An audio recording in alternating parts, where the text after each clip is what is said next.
चलिए जी, अल्लाह के नाम से स्टार्ट करते हैं। बिस्मिल्लाह रहमान रहीम। बेसिकली आज के सेशन के अंदर हम इनकम टैक्स रिटर्न और वेल्थ स्टेटमेंट एफबीआर के पोर्टल पे, एफबीआर का पोर्टल आरएस पे किस तरह से रिटर्न और वेल्थ स्टेटमेंट फाइल की जाती है, इन चीजों को हम प्रैक्टिकली अप्लाई करके देख रहे होंगे। इन चीजों को हम प्रैक्टिकली अप्लाई करना सीख रहे होंगे। इससे पहले तो जब भी मैं इस तरह का कोई सेशन वगैरह रखता हूँ तो एक सवालों की दुकान आ जाती है कि सर क्या इसका रिकॉर्डिंग अवेलेबल होगा, क्या इसका पीडीएफ हमें मिल जाएगा, क्या इसकी एक्सेल फाइल मिल जाएगी। तो ये बात या ये सवाल पूछने की जरूरत ही नहीं है, या खुद से किसी को रिकॉर्ड करने की जरूरत ही नहीं है। जो भी हमारा ये सेशन कंडक्ट हो रहा है वो रिकॉर्डेड फॉर्म में IQSF के यूट्यूब पेज के ऊपर भी अवेलेबल होगा, फेसबुक पे भी अवेलेबल होगा। तो आपको कुछ भी रिकॉर्ड करने की जरूरत नहीं है। और जो भी डॉक्यूमेंट्स मैं इस सेशन के अंदर इस्तेमाल करूंगा, एक एक्सेल की वर्किंग आप लोगों के साथ शेयर करूंगा, ये सारी चीजें आप लोगों के साथ ये सारी चीजें आप लोगों के साथ शेयर कर दी जाएगी। तो for the time being recording के हवाले से, पीडीएफ के हवाले से, एक्सेल फाइल के हवाले से परेशान ना हो। बस आपके सामने जो सेशन कंडक्ट हो रहा है उसके ऊपर फोकस करें। देखिए, ये सेशन की जो मैंने अनाउंसमेंट की थी उसमें मैंने स्पेसिफिकली अनाउंसमेंट की थी कि जो कैफ टू के एग्जिस्टिंग स्टूडेंट्स हैं, यानी कि जो टैक्सेशन के, टैक्स प्रैक्टिसेस के एग्जिस्टिंग स्टूडेंट्स हैं, उनके लिए ये सेशन नहीं है, क्योंकि अभी तो वो पहली बार लॉ कानून पढ़ने लगे हैं। आपको तो कानून पता ही नहीं है, तो आपको उसकी प्रैक्टिकल एप्लीकेशन किस तरह से अप्लाई करनी है ये बात समझ नहीं आएगी। ये सेशन बेसिकली उन लोगों के लिए है जिन्होंने लास्ट अटेम्प्ट में या पिछली अटेम्प्ट्स के अंदर कभी टैक्स की क्लासेस ली थी, कभी कैपिटल की क्लासेस ली थी, इंडिविजुअल की, सैलरी की, 5 की टैक्सेशन का तरीकेकार लीगली कवर किया था, उनकी कॉन्सेप्चुअल, उनकी बुकिश नॉलेज ली थी। उनके लिए ये बेसिकली सेशन है। और आज के सेशन के अंदर हम ये सीख रहे होंगे कि जो भी हमने कैपिटल के करिकुलम में फाइबर्स ऑफ इनकम का कॉन्सेप्ट देखा, इंडिविजुअल और ईओबी की टैक्सेशन देखी, उसे एक्चुअली एफबीआर के फॉर्मेट में, उसे एक्चुअली एफबीआर के आईआरएस के पोर्टल के ऊपर किस तरह से सबमिट किया जा रहा होता है। जनरली आप लोग न्यूज वगैरह में देखते ही हो कि भाई रिटर्न फाइल करने की डेडलाइन करीब आ रही है, या गवर्नमेंट ने रिटर्न फाइल करने की डेडलाइन के अंदर कोई एक्सटेंशन वगैरह ग्रांट कर दी। तो वो जो रिटर्न फाइलिंग का नाम हम न्यूज में या अपने सोशल मीडिया पे रेगुलरली सुनते हैं, वो रिटर्न एक्चुअली किस तरह से फाइल होता है, एक्चुअली किस तरह का एफबीआर के पोर्टल के ऊपर, वेबसाइट के ऊपर नजर आ रहा होता है, ये बेसिकली हम आज के सेशन के अंदर कवर कर रहे होंगे। आई होप कि ज्यादातर लोग जो यहाँ पर मौजूद है वो मुझे पहले से जानती हैं, तो मेरे इंट्रोडक्शन की जरूरत नहीं है। Basically I am a chartered accountant with some professional experience, with some teaching experience, teaching taxation and working in taxation for the last 8 to 9 years। तो एक फैमिलिटी आई होप कि आप लोगों के साथ ऑलरेडी है। अब सेशन का ऑब्जेक्टिव ये है कि मैं आपको ये बात सिखाऊं कि एफबीआर के पोर्टल के ऊपर रिटर्न किस तरह से फाइल किया जाता है, एफबीआर के पोर्टल के ऊपर रिटर्न में इंफॉर्मेशन किस तरह से फीड कर जाते हैं, किस तरह से इनकम टैक्स रिटर्न की सबमिशन हो रही है। लेकिन थोड़ा सा एक क्विक रिकैप करते हैं कि computation of tax liability actually legally process किस तरह से होती है। हमने टैक्सेशन की क्लासेस के अंदर कंप्यूटेशन ऑफ टैक्स लायबिलिटी को किस तरह से वर्कआउट किया था, और फिर इस क्विक रिकैप के बाद हम डायरेक्टली एफबीआर के पोर्टल के ऊपर स्विच कर रहे होंगे। देखिए, कंप्यूटेशन ऑफ टैक्स लायबिलिटी के लिए मैंने सबसे पहले आप लोगों को ये कहा है कि एक टैक्स पेयर पूरे साल में जो भी इनकम अर्न करता है, एक टैक्स पेयर पूरे साल में जो भी इनकम अर्न करता है, उसे हम पांच में से किसी एक हेड में क्लासिफाई कर देते हैं, उसे हम पांच में से किसी एक हेड में क्लासिफाई कर देते हैं। या तो हमारी इनकम सैलरी इनकम होगी, या हमारी इनकम इनकम फ्रॉम प्रॉपर्टी की इनकम होगी, या हमारी इनकम कैपिटल गेन्स की इनकम होगी, या हमारी इनकम इनकम फ्रॉम बिजनेस की इनकम होगी, या फिर हमारी इनकम एक residual head income from other sources में फॉल कर रही होगी। तो सबसे पहला काम तो हमें ये करना है कि एक टैक्स पेयर पूरे साल में जो कोई भी इनकम कमा रहा है, पूरे साल में जो कोई भी इनकम कमा रहा है, कहीं पे जॉब करके इनकम कमा रहा है, कहीं पे बिजनेस करके इनकम कमा रहा है, अपना कोई एसेट बेचकर इनकम कमा रहा है, अपनी प्रॉपर्टी को रेंट पे देकर इनकम कमा रहा है, एक टैक्स पेयर पूरे साल में जो भी इनकम कमा रहा है, सबसे पहला काम ये होगा कि आपने अपनी इनकम को रेलिवेंट हेड ऑफ इनकम में क्लासिफाई करना है। Other as salary, capital gain, income from property, income from business और इनकम फ्रॉम अदर सोर्सेज। अच्छा, फिर किसी भी हेड की इनकम कैलकुलेट करने के हमने बहुत सारे प्रोविजंस, बहुत सारे रूल्स कवर किए हैं कि हम ये देखते हैं कि हर हेड में कौन कौन सी इनकम टैक्सेबल होती है। हम ये देखते हैं कि हर हेड में इनकम को किस तरह से टैक्सेबल बनाया जाता है, आदर कैश बेसिस के ऊपर, आदर एक्रूअल बेसिस के ऊपर। हम ये देखते हैं कि हर तरह की इनकम के अगेंस्ट हमें कौन कौन से एक्सपेंसेस, कौन कौन सी डिडक्शन अलाउ होती है। तो बेसिकली हर हेड में हम अमाउंट चार्ज कर लेते हैं कि इस फला हेड में कौन सी इनकम टैक्स होने वाली है। उस हेड से हम एक्सपेंसेस से एक्सपेंडिचर्स को माइनस करते हैं जो कि उस हेड में अलाउड है, जो कि उस हेड की इनकम को कमाने के लिए इनकर किए गए। और इनकम से एक्सपेंसेस को माइनस करने के बाद हमारे पास particular head of income calculate हो जाएगी। तो सबसे पहला काम हमने ये किया कि हमने अपने पूरे साल की इनकम को पांच में से किसी एक हेड में क्लासिफाई कर दिया। पांच हेड्स में क्लासिफाई करने के बाद हमारे पास sum of five heads of income आ जाएगा। Sum of five heads of income के अंदर हम एक चीज ऐड करते हैं जिसे हम नाम देते हैं एग्जाम्प्ट इनकम, जिसे हम नाम देते हैं एग्जाम्प्ट इनकम। एग्जाम्प्ट इनकम मतलब है कि वो इनकम जो कि एक्चुअली प्रैक्टिकली इनकम तो है, लेकिन लॉ मेकर ने इसके ऊपर एक छूट दे रखी है, लॉ मेकर ने इसके ऊपर एक कंसेशन दे रखा है, लॉ मेकर ने इसके ऊपर एक बेनिफिट दे रखा है कि लॉ मेकर इसके ऊपर कोई टैक्स चार्ज नहीं कर रहा होगा। कुछ इनकम हमारी कंट्री में पाकिस्तान में ऐसी भी है जो अगर आप अर्न करो तो लीगली लीगली गवर्नमेंट की तरफ से आपको टैक्स बेनिफिट है, कि गवर्नमेंट की तरफ से आपको एक टैक्स कंसेशन है कि इस तरह की इनकम के ऊपर आपको कोई टैक्स नहीं देना है। इसकी मोस्ट प्रोमिनेंट एग्जांपल है एग्रीकल्चर इनकम। इसकी मोस्ट प्रोमिनेंट या कॉमन एग्जांपल है एग्रीकल्चर इनकम। पूरे पाकिस्तान में आप कहीं भी खेती बाड़ी करो और खेती बाड़ी करके एग्रीकल्चर इनकम कमाते हो तो एग्रीकल्चर इनकम के ऊपर इनकम टैक्स एग्जाम रखा गया है। एग्रीकल्चर इनकम के ऊपर हमें कोई इनकम टैक्स पे नहीं करना होता, एग्रीकल्चर इनकम के ऊपर इनकम टैक्स एग्जाम रखा गया है। और भी बहुत सारी इनकम हो सकती है। फॉर एग्जाम्पल कि अगर हम एक्सपोर्ट प्रोसेसिंग जोन में कोई फैक्ट्री लगाते हैं, एक्सपोर्ट प्रोसेसिंग जोन में कोई इंडस्ट्री लगाता है, अगर हम कोई गवर्नमेंट की स्पेसिफिक बताई गई सिक्योरिटीज के अंदर इन्वेस्ट वगैरह करते हैं तो बहुत सारी एग्जाम्पशंस हैं। लेकिन मोस्ट एग्जाम्पल क्या है कि अगर आप एग्रीकल्चर इनकम कमाते हो तो agriculture income under the law exempt from tax है। Sum of five heads of income calculate करने के बाद उसमें एग्जाम इनकम ऐड करने के बाद हमारे पास जो टर्म आती है इसे हम नाम देते हैं टोटल इनकम का, इसे हम नाम देते हैं टोटल इनकम। टोटल इनकम से हम तीन तरह की चीजों को माइनस करते हैं, टोटल इनकम से हम तीन तरह की चीजों को माइनस करते हैं। Number one examined income, number one examined income, number two deduction under part one of second schedule, number two deduction under part one of second schedule, and number three deductible allowances. Total income से हम तीन चीजें less करते हैं, total income से हम तीन चीजें सब्ट्रैक्ट करते हैं तो हमारे पास फाइनली नंबर आता है सेपरेट ब्लॉक ऑफ इनकम का, हमारे पास फाइनली नंबर आता है सेपरेट ब्लॉक ऑफ इनकम का। सबसे पहले हम माइनस करते हैं एग्जाम्ड इनकम। सर ये एग्जाम्ड इनकम वही है जो हमने थोड़ी देर पहले ऐड की थी? The answer is yes, the answer is yes. Total income calculate करने के लिए जो एग्जाम्ड इनकम आपने ऊपर ऐड की थी इसे आप लेस कर दोगे। सर जब लेस ही करना था तो फिर ऐड क्यों किया? सर जब लेस ही करना था तो फिर ऐड क्यों किया? ऐड इस वजह से किया कि अगर आपने कोई इनकम कमाई है जो कि लॉ के तहत एग्जाम्ड भी है, जो कि लॉ के तहत उसके ऊपर टैक्स नहीं भी है, तो भी हमें इसे गवर्नमेंट को रिपोर्ट जरूर करना होगा, तो भी हमें गवर्नमेंट को इसे बताना जरूर होगा। देखिए किसी भी कंट्री की मैं बात करूं, पाकिस्तान की बात करूं, इंडिया की बात करूं, बांग्लादेश की बात करूं, वेस्टर्न वर्ल्ड की बात करूं, डेवलपिंग कंट्री की बात करूं, डेवलप कंट्री की बात करूं, हर कंट्री में जो टैक्स लॉस होते हैं ना उनके बहुत सारे ऑब्जेक्टिव्स होते हैं। कुछ प्राइमरी ऑब्जेक्टिव्स होते हैं, कुछ सेकेंडरी ऑब्जेक्टिव होते हैं। प्राइमरी ऑब्जेक्टिव क्या होता है कि गवर्नमेंट के लिए रेवेन्यू इकट्ठा करना, गवर्नमेंट के लिए पैसे इकट्ठा करना ताकि गवर्नमेंट अपने एक्सपेंडिचर इनकर कर सके। लेकिन इसके अलावा बहुत सारे और ऑब्जेक्टिव्स भी होते हैं। One of the important objective होता है इकोनॉमी को डॉक्यूमेंट करना। हर कंट्री की ख्वाहिश होती है, चाहे वो डेवलपिंग कंट्री हो चाहे वो डेवलप कंट्री हो, हर कंट्री की गवर्नमेंट की ख्वाहिश होती है कि यार हमारी इकोनॉमी डॉक्यूमेंटेड हो, हमारी इकोनॉमी में ब्लैक मनी ना हो, हमारी इकोनॉमी व्हाइट मनी पे बेस करती हो, हमारी इकोनॉमी डॉक्यूमेंटेड हो। तो डॉक्यूमेंटेशन के पर्पस को सर्व करने के लिए अगर आपकी एक इनकम एग्जेम्प्ट भी है तो स्टिल आप इसे रिपोर्ट जरूर करोगे, आपको इसके ऊपर टैक्स नहीं देना, हम इसे गवर्नमेंट को बताएंगे जरूर कि हमने फला जगह से एग्जेम्प्ट इनकम कमाई है। तो एग्जेम्प्ट इनकम को हम पहले रिपोर्ट करने के लिए ऐड करते थे, लेकिन चूंकि इसके ऊपर टैक्स नहीं है तो हम अगले ही स्टेप में इसे माइनस कर देंगे। एग्जेम्प्ट इनकम के बाद हम माइनस करते हैं deduction under part one of second schedule. Income tax ordinance का second schedule, income tax ordinance का सेकंड शेड्यूल टैक्स पेयर के फायदे का शेड्यूल है, टैक्स पेयर के बेनिफिट्स का शेड्यूल है। इसमें हमारे पास बहुत सारी एग्जम्पशंस प्रोवाइड की गई है, इसमें हमारे पास बहुत सारे reduction in tax rates provide किए गए हैं, इसमें हमारे पास बहुत सारे reduction in tax liability provide की गई है। बेसिकली सेकंड शेड्यूल के चार पार्ट है, part one, part two, part three, part four. Part one में एग्जम्पशंस फ्रॉम इनकम आ रही है, पार्ट टू में रिडक्शन इन टैक्स रेट्स आ रहे हैं, पार्ट थ्री में रिडक्शन इन टैक्स लायबिलिटीज आ रही हैं, पार्ट फोर में एग्जेम्पशन फ्रॉम स्पेसिफिक प्रोविजंस आ रहे हैं। गवर्नमेंट को जब किसी की इनकम को एग्जाम करना हो पार्ट वन में उसका जिक्र मिल जाएगा। गवर्नमेंट को जब किसी के लिए टैक्स रेट्स कम करने हो पार्ट टू में उसका जिक्र मिल जाएगा।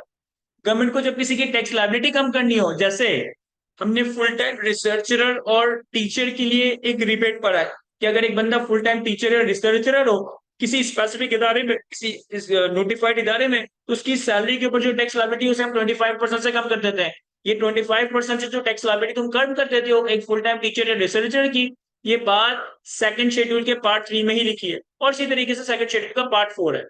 तो जो जो इनकम सेकंड शेड्यूल के पार्ट वन के तहत एग्जेम्प्ट है उसे हम सेकंड लेयर में माइनस कर रहे होंगे।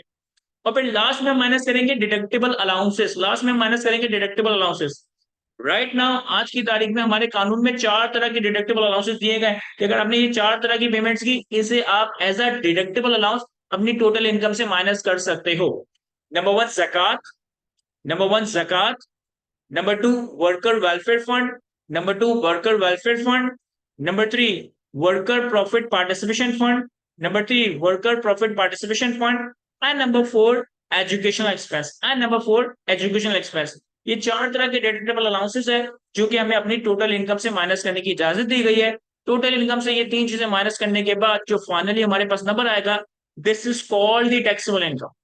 This is called the taxable income, यानी कि ये वो अमाउंट है जिसके ऊपर आपने फाइनली टैक्स पे करना है। ये वो अमाउंट है जिसके ऊपर आपने फाइनली टैक्स पे करना है। अब टैक्सेबल इनकम के ऊपर हम अप्लाई करेंगे टैक्स रेट्स। टैक्सेबल इनकम आ गई, यानी कि इस इनकम के ऊपर टैक्स पे करना है, तो टैक्सेबल इनकम के ऊपर अप्लाई किया जाएगा टैक्स रेट। तो आपके पास tax liability under NTR, tax liability under normal tax regime आ जाएगी। यानी कि जो भी हमारी नॉर्मल टैक्स रिजीम की जो भी हमारी 5 ऑफ इनकम आई है, इसकी जो टैक्सेबल इनकम है, इसके ऊपर आप टैक्स रेट अप्लाई करोगे, आपके पास टैक्स लायबिलिटी कैलकुलेट हो जाएगी। कुछ चीजें लॉ में ऐसी भी हैं जिसे हम अपनी टैक्स लायबिलिटी से माइनस कर रहे होते हैं। सबसे पहले हम माइनस करते हैं reduction under part 3 of second schedule. थोड़ी देर पहले जो मैंने फुल टाइम रिसर्चर या टीचर का 25% से टैक्स लायबिलिटी को रिड्यूस करने का कॉन्सेप्ट डिस्कस किया, जैसा कि मैंने कहा कि ये पार्ट 3 ऑफ सेकंड शेड्यूल में दिया हुआ है कि अगर एक बंदा फुल टाइम टीचर या रिसर्चर हो तो इसकी सैलरी के ऊपर जो टैक्स लायबिलिटी बनती है उसे 25% से कम कर दिया जाता है। ये एक एग्जाम्पल है reduction under part 3 of second schedule की। इसके अलावा कोई 20-25 और क्लॉजेस हैं जिसे आप इंशाल्लाह सीए फाइनल लेवल पे कवर करो। Reduction under part 3 of second schedule tax liability से माइनस करने के बाद बारी आती है टैक्स क्रेडिट्स की। टैक्स क्रेडिट्स भी वही चीज है जो कि आपके टैक्स लायबिलिटीज को कम करते हैं। इसमें हमारे पास फॉरेन टैक्स क्रेडिट्स है, इसमें हमारे पास ग्रुप ऑफ टैक्स क्रेडिट्स है जिसमें डोनेशन के अगेंस्ट टैक्स क्रेडिट होता है, अप्रूव पेंशन फंड की स्कीम के अगेंस्ट इन्वेस्टमेंट करने के अगेंस्ट क्रेडिट होता है, और डिफरेंट तरह की प्लांट एंड मशीनरी और इंडस्ट्रियल अंडरटेकिंग की इन्वेस्टमेंट्स के अगेंस्ट हमें क्रेडिट दिए गए। तो बेसिकली यहाँ पर 7-8 टैक्स क्रेडिट्स के सेक्शन है जो कि आपने अपने करिकुलम में कवर किए थे।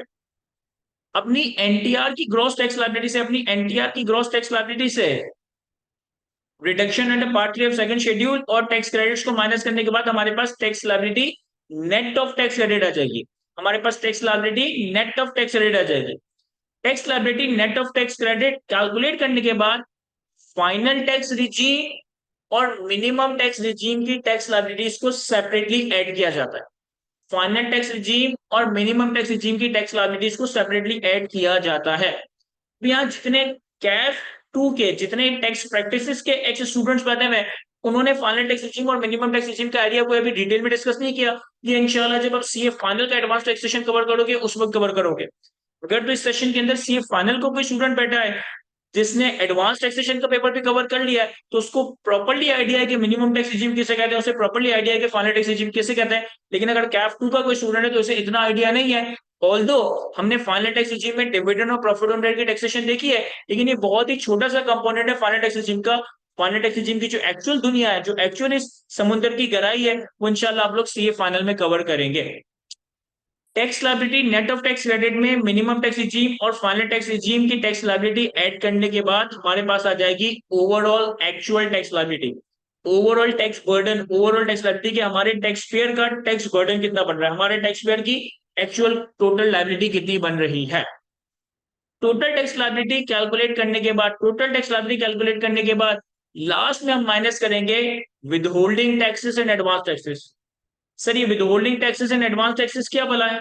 सर पाकिस्तान में कानून इस तरह से है कि हम डिफरेंट तरह की ट्रांजेक्शन के ऊपर, डिफरेंट तरह की पेमेंट्स के ऊपर, डिफरेंट तरह के एक्सपेंडिचर्स के ऊपर गवर्नमेंट को एडवांस में कुछ ना कुछ tax throughout the year दे रहे होते।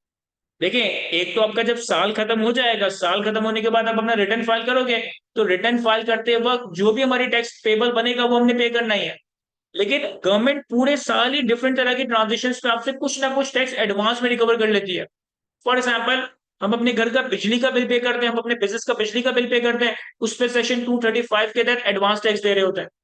फॉर एग्जाम्पल, हम अपना मोबाइल कार्ड लोड करवाते हैं, हम यूटिलिटी बिल, टेलीफोन, गैस का बिल पे करते हैं, उसके साथ साथ कोई ना कोई एडवांस टैक्स गवर्नमेंट को दे रहे होते हैं। फॉर एग्जाम्पल, अगर आप पाकिस्तान के बाहर कोई इंटरनेशनल क्रेडिट कार्ड के थ्रू या डेबिट कार्ड के थ्रू पेमेंट करो, वहां पे आपका एक एडवांस टैक्स लिया जा रहा हो। फॉर एग्जाम्पल, अगर आप कोई एयरलाइन टिकट बुक करवाओ तो एयरलाइन टिकट की बुकिंग के साथ आपको कुछ एडवांस टैक्स देना पड़ता है। फॉर एग्जाम्पल, अगर आप पाकिस्तान में कोई इमूवल प्रॉपर्टी, पाकिस्तान में आप कोई लैंड या बिल्डिंग सेल या परचेस करते हो, अगर आप पाकिस्तान में पूरे साल में कोई भी लैंड या बिल्डिंग सेल परचेस करते हो, तो सेल परचेस के ऊपर भी एक सेक्शन है सेक्शन 236 सी, एक सेक्शन है सेक्शन 236 के। इन दो सेक्शंस के तहत एडवांस टैक्स गवर्नमेंट को दे रहे होते हो। तो बहुत सारे सेक्शंस हैं, बिजली के बिल पे, गैस के बिल पे, टेलीफोन के बिल पे, इंटरनेट के बिल पे, मोटर व्हीकल के रजिस्ट्रेशन पे, प्रॉपर्टी की सेल परचेज पे, एजुकेशनल पेमेंट्स के ऊपर, इंटरनेशनल पेमेंट्स के ऊपर, इस तरह के बहुत सारे सेक्शंस हैं जिसके तहत government through out the year हमसे एडवांस टैक्स रिकवर कर रही होती है। वो एडवांस टैक्स बेसिकली नाम से ही समझ आता है कि वो टैक्स जो हमने एडवांस में दे दिया, वो लाइबिलिटी जो हमने एडवांस में डिस्चार्ज कर दी, तो जो भी हमारी टैक्स लाइबिलिटी वर्कआउट होगी, इससे हम अपने विदहोल्डिंग टैक्सेस एडवांस टैक्सेस को माइनस करेंगे, या तो हमारे पास टैक्स पेबल आ जाएगा या हमारे पास टैक्स रिफंडेबल आ जाएगा।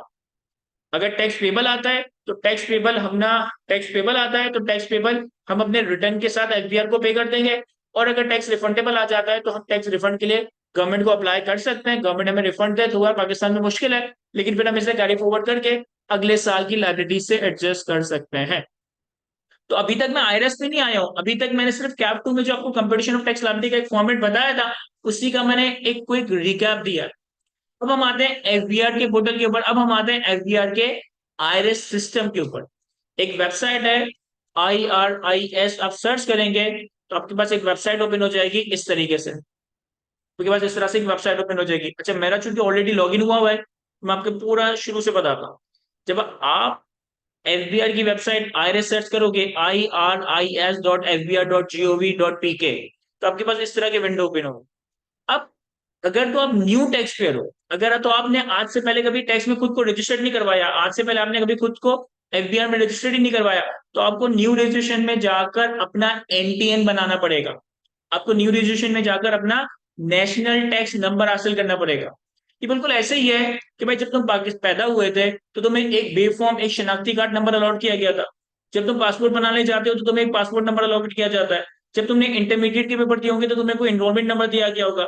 जब तुमने आईकेएम में रजिस्ट्रेशन की होगी तो तुम्हें कोई सीआरए नंबर दिया गया होगा। इसी तरीके से जब आप पहली बार खुद को टैक्स डिपार्टमेंट से लिंक करते हो, खुद को टैक्स डिपार्टमेंट के पास जाकर रजिस्टर करते हो, तो आपको एक नेशनल टैक्स नंबर ग्रांट किया जाता है, आपको एक एनटीएन ग्रांट किया जाता है, और इसके लिए प्रोसेस यहाँ पे दिया हुआ है। बेसिकली हमें अपनी अपनी बेसिक डिटेल्स देनी होती है, एनआईसी वगैरह अटैच करना होता है, हमारा एनटीएन बन जाता है। अगर कभी फ्यूचर में मौका मिला तो मैं आप लोगों को रिटर्न फाइल सॉरी एनटीएन बनाना भी सिखाऊंगा कि एनटीएन एक्चुअली बनाते किस तरह से। किसी ने सवाल पूछा कि सर इंडिविजुअल के केस में तो एनटीएन सीएनआईसी होता है। यस, आपका जो सीएनआईसी नंबर है वही आपका एनटीएन है, लेकिन अगर आप अपना सीएनआईसी यहाँ पे डालेंगे तो आपके पास तो पासवर्ड ही नहीं है, क्योंकि आपके पास सीएनआईसी है लेकिन आप रजिस्टर्ड नहीं हुए। तो यहाँ पे रजिस्ट्रेशन में जाकर आप अपने आप को रजिस्टर्ड करते हो, और फिर आप ही का सीएनआईसी आपका एनटीएन बन जाता है, और आपको एक आईडी पासवर्ड अलॉट किया जाता है। यहाँ पे मैंने अपना यूजर आईडी पासवर्ड डाला है, मैं लॉगिन कर रहा हूँ। जब मैं लॉगिन करूंगा तो मेरे पास इस तरह की विंडो एक ओपन हो जाएगी। अच्छा, चूंकि अभी टैक्स का ना सीजन चल रहा है, चूंकि अभी ना टैक्स का सीजन चल रहा है, जैसा कि हमने अपने करिकुलम में भी पढ़ा है कि जितने भी सैलरीड नॉन सैलरीड इंडिविजुअल्स हैं, जितने भी एओपीज हैं, इनकी 30 सितंबर की डेडलाइन है। इनकी 30 सितंबर की डेडलाइन है कि टैक्स ईयर 2024 30 जून 2024 का जो रिटर्न है ना, टैक्स ईयर 2024 30 जून 2024 का जो टैक्स रिटर्न है ना, वो 30 सितंबर 2024 से पहले फाइल होना है। तो जनरली ये जो सितंबर के आखिरी के 15 दिन 10 दिन होते हैं ना, इसके अंदर एफबीआर का सिस्टम इतना ओवरबर्डन हो जाता है क्योंकि बहुत सारे लोग, सैकड़ों लोग, हजारों लोग, लाखों लोग रिटर्न फाइल कर रहे होते हैं, तो ये एफबीआर का सिस्टम थोड़ा स्लो हो जाता है और बहुत सारे फंक्शन इसका काम करना छोड़ देता है। मैं उम्मीद करता हूँ कि आज के हमारे सेशन के अंदर हम जो जो फंक्शन इस्तेमाल करेंगे वो चल रहे होंगे, लेकिन अगर नहीं भी चल रहे तो वो सिस्टम का ग्लिच होगा, वो हमारे पार्ट में, हम उस पर कुछ नहीं कर सकते। लेकिन इंशाल्लाह जो चीजें मुझे आपको सिखानी है वो चीजें काम कर रही होगी। जिस तरह से किसी भी कॉलेज का पोर्टल होता है ना, जिस तरह से किसी भी ऑर्गेनाइजेशन का, चाहे वो गवर्नमेंट हो, प्राइवेट हो, मल्टीनेशनल हो, या कोई कॉलेज हो, जिस तरह से पोर्टल होता है ना, उसी तरह की पोर्टल टाइप विंडो आपके सामने ओपन हो गई है, जिसमें ऊपर डिफरेंट तरह के टैब्स आ रहे हैं, जिसमें यहाँ पे डिफरेंट तरह की चीजें आ रही हैं, जिसमें यहाँ पे पूरा एक मेल बॉक्स आ रहा है। इस मेल बॉक्स में क्या होता है कि जब भी आपको कोई नोटिस वगैरह आते हैं ना, तो वो इनबॉक्स में आ रहे होते हैं। आप देख सकते हैं कि मुझे ये सारे नोटिस आए हैं। फिर आप जब कोई चीज सबमिट करने लगते हो और सबमिशन की प्रिपरेशन वगैरह करते हो तो वो चीज ड्राफ्ट में चली जाती है। फिर आप जब कोई चीज सबमिट कर देते हो तो वो आउटबॉक्स में चला जाता है, और जब वो मैटर फाइनली क्लोज हो जाता है तो वो कंप्लीटली टास्क में चला जाता है। तो ये एक मेल बॉक्स टाइप हमारे पास चीज बनी होती है। यहाँ पे हमारे पास डिफरेंट तरह के टैब्स आ रहे होते हैं। और फिर फर्दर कुछ इन्फॉर्मेशन है, जब आपको मौका मिले तो इस वेबसाइट को एक्सप्लोर कीजिएगा। मैं बहुत ज्यादा डिटेल में तो इस लिमिटेड टाइम के अंदर इसको कवर नहीं करवा सकूंगा। एनीवे अब हम फाइल करने लगे रिटर्न। मैंने सबसे पहले अपना लॉगिन किया। लॉगिन करने के बाद डिक्लेरेशन। डिक्लेरेशन में अगर आप लेफ्ट साइड पे देखें तो ये हमारे पास कुछ ऑप्शंस आ रहे हैं। और राइट साइड में हमारे पास ये कुछ ऑप्शन आ रहे हैं। सबसे पहले आ रहा है return and statements original simplified. ये बेसिकली गवर्नमेंट ने टैक्स फाइलिंग को सिंप्लीफाई करने के लिए, टैक्स फाइलिंग को आसान करने के लिए एक सिंप्लीफाइड रिटर्न का फॉर्मेट दे रखा है कि अगर वो लोग जो इतने ज्यादा टैक्स की जानकारी नहीं रखते, वो लोग जो सिंपल रिटर्न फाइल करना चाहते हैं, वो सिंप्लीफाइड फॉर्मेट सेलेक्ट करके अपना रेलेवेंट रिटर्न तो कौन सी कैटेगरी में फॉल कर रहे हैं अपना रिटर्न फाइल कर सकते हैं। हम तो चैंपियन है, हम तो चार्टर्ड अकाउंट पढ़ने लगे, हमने तो टैक्स पढ़ा हुआ है, तो हम सिंप्लीफाइड रिटर्न फाइल ही करेंगे। सिंप्लीफाइड रिटर्न ऐसा है जिसमें इमेजेस और इतनी आसान आसान चीजें बनी हुई कि आप अपनी इन्फॉर्मेशन डालते रहो, आपका रिटर्न प्रोसेस होता रहेगा। हम चाहेंगे रिटर्न स्टेटमेंट ब्रैकेट में ओरिजिनल, यानी कि मैं पहली बार अपना रिटर्न फाइल कर रहा हूँ, पहली बार मतलब 2024 का मैं पहली बार अपना रिटर्न फाइल कर रहा हूँ, 2023 और उससे पहले के साल के तो मैंने फाइल किए हुए। फिर इसी तरह किसी को रिवाइज रिटर्न वगैरह फाइल करने तो वो यहाँ आ रहे होते हैं, किसी को एक्सटेंशन एप्लीकेशन वगैरह देनी हो तो यहाँ पे आ रहा होता है, किसी को एप्लीकेशन में रिवीजन करनी हो तो उसका ऑप्शन यहाँ आ रहा होता है। हम आते हैं return statement, return slash statement original. यहाँ पे भी आप देखेंगे ना, तो यहाँ पे भी बहुत सारी चीजें आ रही हैं कि सैलरी का रिटर्न है, नॉर्मल रिटर्न है, सिंप्लीफाइड रिटर्न है, सिंप्लीफाइड रिटर्न फॉर ट्रेडर है, सिंप्लीफाइड रिटर्न फॉर मैन्युफैक्चरर है। इसमें से कुछ चीजें आपने ऑलरेडी कैफ लेवल पे कवर की हैं, कुछ चीजें इंशाल्लाह आप सी फाइनल लेवल पे कवर करोगे। हम सैलरी का रिटर्न फाइल करना, नॉर्मल रिटर्न फाइल करना, ये चीजें वो है जो हमने ऑलरेडी कैप लेवल पे कवर की है। लेकिन ट्रेडर का रिटर्न कैसे फाइल होता है, ये हम इंशाल्लाह सी फाइनल लेवल पे देखेंगे। यहाँ पे मैं सेलेक्ट कर रहा हूँ, यहाँ पे मैं सेलेक्ट कर रहा हूँ normal return individual AOB company. अच्छा, सैलरी रिटर्न भी मैं यहाँ पे ओपन कर सकता हूँ, लेकिन मैंने अपने प्रैक्टिकल एक्सपीरियंस में देखा है कि ना एक ग्लिच आ जाता है। एक दफा क्या हुआ कि मेरा एक क्लाइंट था, उसकी कुछ सैलरी इनकम थी, कुछ रेंटल इनकम थी, कुछ डिविडेंड वगैरह की इनकम थी, लेकिन उसकी सैलरी इनकम का कंपोनेंट ना बहुत ज्यादा होता था।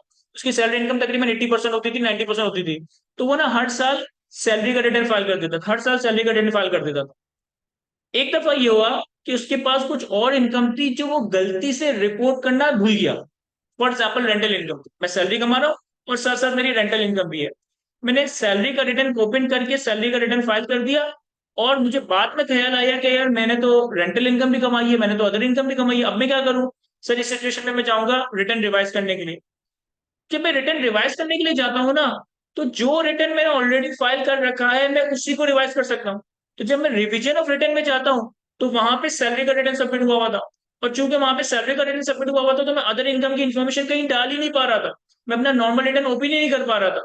तो यहाँ पे एक थोड़ी सी प्रैक्टिकल प्रॉब्लम आ गई थी। इसलिए मेरी रिकमेंडेशन होती है कि अगर आपके पास टैक्स की कंप्लीट नॉलेज है, भले आपके पास सैलरी इनकम हो, भले आपके पास कोई और सर्च इनकम ना हो, आप नॉर्मल रिटर्न ही ओपन कीजिएगा। क्योंकि फ्यूचर में अगर आपको कभी रिवाइज करने की नौबत आई, तो नॉर्मल रिटर्न के रिवीजन में आपको सारे ऑप्शंस मिल रहे होंगे। सैलरी का रिटर्न फाइल करके फ्यूचर में रिवाइज करोगे तो सिर्फ सैलरी का अमाउंट चेंज कर पाओगे, बाकी ज्यादातर इनकम आपकी लॉक आ रही होगी, बाकी ज्यादातर इनकम आप प्लॉट नहीं कर सकोगे। लेकिन नॉर्मल रिटर्न फाइल करके फ्यूचर में अगर कभी रिवाइज भी करोगे, तो तुम्हारे पास सारे ऑप्शंस अवेलेबल होंगे। तो मैंने नॉर्मल रिटर्न सेलेक्ट किया, इंडिविजुअली ओपी कंपनी, मेरा इंडिविजुअल का केस है। ये मुझसे पूछेगा टैक्स पीरियड, कि आप कौन से टैक्स पीरियड का टैक्स रिटर्न फाइल करना चाहते हो। सर मैंने यहाँ पे लिख दिया 2024। तो मैंने 2024 लिखा, तो इसने खुद ही सर्च कर दिया कि 1 जुलाई 2023 से लेकर 30 जून 2024। यस, अब मैं करूंगा कंटिन्यू। ये मेरे पास रिटर्न की एक पूरी विंडो ओपन हो गई, मेरे पास रिटर्न की एक पूरी विंडो ओपन हो गई। अब मैं थोड़ा सा इसको डिस्कस करता हूँ और फिर हम इसमें इंफॉर्मेशन फीड करेंगे। देखें, अगर आप इस लेफ्ट साइड पे देखें, तो हमारे पास वही 5 वेट्स ऑफ इनकम आ रहे हैं जो हमने अपने करिकुलम में कवर किए हैं। एम्प्लॉयमेंट यानी कि सैलरी, प्रॉपर्टी यानी कि इनकम फ्रॉम प्रॉपर्टी, बिजनेस यानी कि income from business, capital gain और अदर सोर्सेज यानी कि इनकम फ्रॉम अदर सोर्सेज। तो जिस तरीके से हमने चीजें कवर की है ना, कि हम अपनी पूरे साल की इनकम को 5 वेट्स में क्लासिफाई करते हैं, यहाँ पे भी हमारे पास लेफ्ट हैंड साइड पे 5 वेट्स ऑफ इनकम ही आ रहे हैं। अगर मैं एम्प्लॉयमेंट ओपन करूं, एम्प्लॉयमेंट में मैंने सैलरी पे क्लिक किया, तो मेरे पास ये विंडो ओपन हो गई। अब मैंने पूरे साल में जो जो सैलरी कमाई है, मैंने पूरे साल में जो जो सैलरी कमाई है, इसकी इन्फॉर्मेशन हम यहाँ डाल रहे होंगे। अगर मैं इनकम फ्रॉम प्रॉपर्टी पे क्लिक करूं और रिसीट और डिडक्शन क्लिक करूं, तो ये हमारे पास इनकम फ्रॉम प्रॉपर्टी की पूरी एक विंडो ओपन हो गई, जिसमें हम अपने इनकम का डाटा यहाँ डाल रहे होंगे, टोटल रिसीट फ्रॉम प्रॉपर्टी। हम अपने एक्सपेंसेस का डाटा यहाँ डाल रहे होंगे, हमने इनकम फ्रॉम प्रॉपर्टी में ऑलरेडी कवर किया है कि हमें कुछ एक्सपेंसेस अलाउ करवाए जाते हैं। तो यहाँ पे इनकम यानी कि रेंट इनकम का, और यहाँ पे एक्सपेंसेस का डाटा आ जाता है। इसी तरह अगर मैं बिजनेस ओपन करूं, तो बिजनेस में तो बहुत सारी चीजें आती हैं कि आप पूरा अपना पीएनएल बनाते हो, अदर इनकम्स वगैरह प्लॉट करते हो, अपने मैनेजमेंट एडमिनिस्ट्रेटिव सेलिंग और फाइनेंशियल एक्सपेंसेस को प्लॉट करते हो, एडमिसिबल एंड एक्सपेंसिव एक्सपेंसेस को एड्रेस करते हो, एडजस्टमेंट्स अगर कुछ है तो उसे अकाउंट फॉर करते हो, और फाइनली आपके पास इनकम फ्रॉम बिजनेस कैलकुलेट होती है। इसी तरीके से अगर कैपिटल गेन है तो कैपिटल गेन में हमारे पास गेन और लॉस की जो भी शॉर्ट टर्म लॉन्ग टर्म में बाइफिकेशन करते हुए हम इसे प्लॉट कर रहे होते हैं। अदर सोर्सेज की कोई इनकम है तो अदर सोर्सेज की इनकम की इन्फॉर्मेशन, अदर सोर्सेज की एक्सपेंसेस की इन्फॉर्मेशन हम यहाँ प्लॉट करते हैं। तो जिस तरीके से हमने कोर्स में कवर किया था मोरलेस उसी तरीके से आपको 5 बेड्स ऑफ इनकम दिखाई दे रहे हैं। अच्छा देखिए, अभी जो मैं सेशन ले रहा हूँ ना वो अवामुन नास के लिए ले रहा हूँ, यानी कि मेजोरिटी जनरल सिनेरियो में 90% लोगों के लिए क्या रेलिवेंट इन्फॉर्मेशन है। अगर हम इसमें बीच में अपने पर्टिकुलर सवाल पूछेंगे कि सर मैंने फाइल कर दिया था, मैंने किस तरह से रिवाइज करूं, मैंने ये कर दिया, मैंने वो कर दिया, मेरे घर वालों का ये हो गया, मैं अगर इस चीज को आंसर करने लग जाऊंगा ना तो मैं लिबर्टी टाइम में आपको नॉलेज नहीं दे पाऊंगा जो मैं आपको दे रहा हूँ। तो मैं माजरत चाहता हूँ कि जो भी आपके पर्सनल सवाल वगैरह हैं वो मुझे आप सेपरेटली मिलकर या व्हाट्सएप के थ्रू पूछ सकते हैं। इस सेशन का ऑब्जेक्टिव अवामुन नास को गाइड करना है, अवामुन नास को सिखाना है कि रिटर्न किस तरह से फाइल होता है। मैं आपकी particular individual specific personal queries को for the time being answer नहीं कर सकूंगा। आई होप कि आप लोग मेरी लिमिटेशन को समझेंगे, मेरी टाइम लिमिटेशन को समझेंगे। एनीवे, 5 वर्ड्स ऑफ इनकम आ गए। अच्छा, 5 वर्ड्स ऑफ इनकम में अब मैं अगर एक हेड में जाऊं तो आपके पास, आप देखेंगे आपके पास 3 कॉलम आ रहे हैं। पहला कॉलम आ रहा है टोटल अमाउंट का, दूसरा कॉलम आ रहा है अमाउंट एग्जाम फ्रॉम टैक्स का, और तीसरा कॉलम आ रहा है amount subject to normal tax. I don't know आपको ये दिखाई दे रहा है या नहीं, लेकिन यहाँ पे मैं नंबर्स खुद पंच कर सकता हूँ। ये वाला सेल लॉक है, ये वाला सेल लॉक है, इसमें मैं कुछ पंच नहीं कर सकता। देखिए, हमने अपने कोर्स में जो फॉर्मेट कवर किया है उसमें हम क्या करते हैं कि 5 हेड्स ऑफ इनकम यहाँ रखते हैं, एग्जाम इनकम को अलग से ऐड करते हैं तो हमारे पास टोटल इनकम बन जाती है। लेकिन एक्चुअली जो रिटर्न फाइल किया जाता है ना उसमें थोड़ी सी प्रेजेंटेशन में फर्क है। पहला कॉलम आ रहा होता है टोटल का, यानी कि हम सैलरी के हेड की टोटल इनकम रख देंगे, हम सैलरी के हेड की टोटल इनकम रख देंगे। फिर उस सैलरी के हेड में जो जो अमाउंट एग्जाम्प्ट है, फॉर एग्जाम्पल हमने सैलरी में पढ़ा है कि मेडिकल अलाउंस एग्जाम्प्ट होता है, तो मेडिकल अलाउंस का अमाउंट हम यहाँ पे रखेंगे। और जब आप टोटल अमाउंट यहाँ रखोगे, मेडिकल अलाउंस का एग्जाम्प्ट अमाउंट यहाँ रखोगे, तो ये सिस्टम खुद ब खुद टैक्सेबल अमाउंट कैलकुलेट करेगा। किस तरीके से थोड़ी देर में बताऊंगा, अभी थोड़ी देर में अप्लाई भी करूंगा। लेकिन पहले कॉलम में हमारे पास टोटल अमाउंट आते हैं, दूसरे कॉलम में हम अपनी एग्जाम्प्ट चीजों को रखते हैं, तो तीसरे कॉलम में हमारे पास टैक्सेबल अमाउंट यानी कि amount subject to normal tax खुद ही कैलकुलेट हो जाएंगे। खैर, ये सारे एड्स में इसी तरह से आएगा। पहले कॉलम में टोटल इनकम आ रहा है, दूसरे कॉलम में अमाउंट एग्जाम फ्रॉम टैक्स आ रहा है, तीसरे कॉलम में amount subject to normal tax आ रहा है। अच्छा, आप लोग देख सकते हैं कि यहाँ पे ना एक नोटिफिकेशन आ रही है, गायब हो गई अभी तो। ये बेसिकली नोटिफिकेशन किस तरह की है, देखिए, गवर्नमेंट बहुत सारे सेक्शंस के तहत बहुत सारी ट्रांजेक्शन्स पे एडवांस टैक्स रिकवर कर रही होती है। कुछ सेक्शंस में गवर्नमेंट इतनी ऑटोमेट हो गई है कि अगर मेरा किसी ने एडवांस से डिडक्ट करके मेरे नाम पे जमा करवा दिया होगा ना, मेरा किसी ने एडवांस से डिडक्ट करके एफबीआर को जमा करवा दिया होगा, तो एफबीआर का सिस्टम इसे ऑटोमेटिकली उठा लेगा। मैंने आपके सामने अभी नया रिटर्न ओपन किया है, मैंने अभी आपके सामने कोई इन्फॉर्मेशन फीड नहीं की। लेकिन अगर मैं आपको एक दिखाऊं, टैक्स चार्जेबल में एक आ रहा है फाइनल टैक्स मिनिमम टैक्स का टैब, मैंने टैक्स चार्जेबल में फाइनल टैक्स मिनिमम टैक्स का टैब ओपन किया, और इसमें अगर आप देखेंगे तो यहाँ पे कुछ ऑलरेडी एक अमाउंट लिखा हुआ आ रहा है।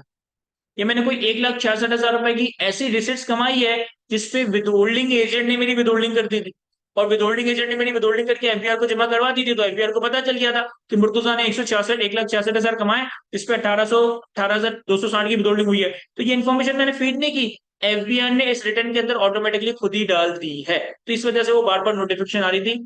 इसे मैं फॉर द टाइम में डिलीट कर देता हूँ ताकि आप लोगों को कंफ्यूजन ना हो। एनीवे, हमारे पास पहले 5 इनकम आ गए।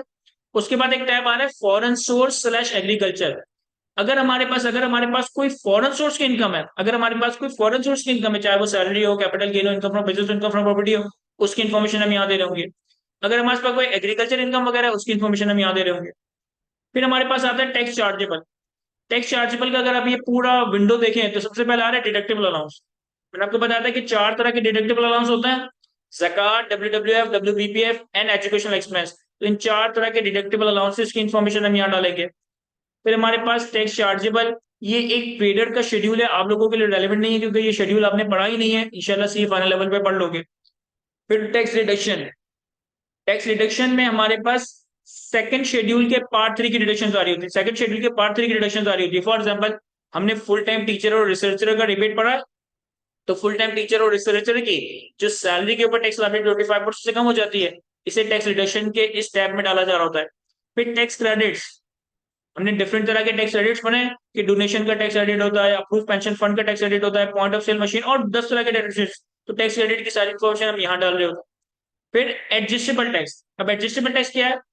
पूरे साल में पूरे साल में कई सेक्शंस के तहत, बहुत सारे सेक्शंस के तहत हो सकता है मेरा एडवांस टैक्स विदहोल्ड हुआ है, हो सकता है कि मेरा एडवांस टैक्स डिडक्ट हुआ। तो जो भी मेरा एडजस्टेबल नेचर का एडवांस टैक्स डिडक्ट हुआ है, जो भी मेरा एडजस्टेबल नेचर का एडवांस टैक्स डिडक्ट हुआ है, इसे मैं एडजस्टेबल टैक्स के इस टैब में फीड कर रहा हूंगा। कि प्रॉपर्टी की सेल पे मैंने कितना एडवांस टैक्स दिया। देखो मैंने 15,30,000 रुपए का एक प्लॉट लिया था, मैंने 2024 में 15,30,000 का एक प्लॉट एक्चुअली खरीदा था, जिसपे मैंने 45,900 का टैक्स पे किया था। तो ये इन्फॉर्मेशन मैंने डाली नहीं है, एफबीआर के सिस्टम ने खुद ही उठा ली, एफबीआर के सिस्टम ने खुद ही उठा ली।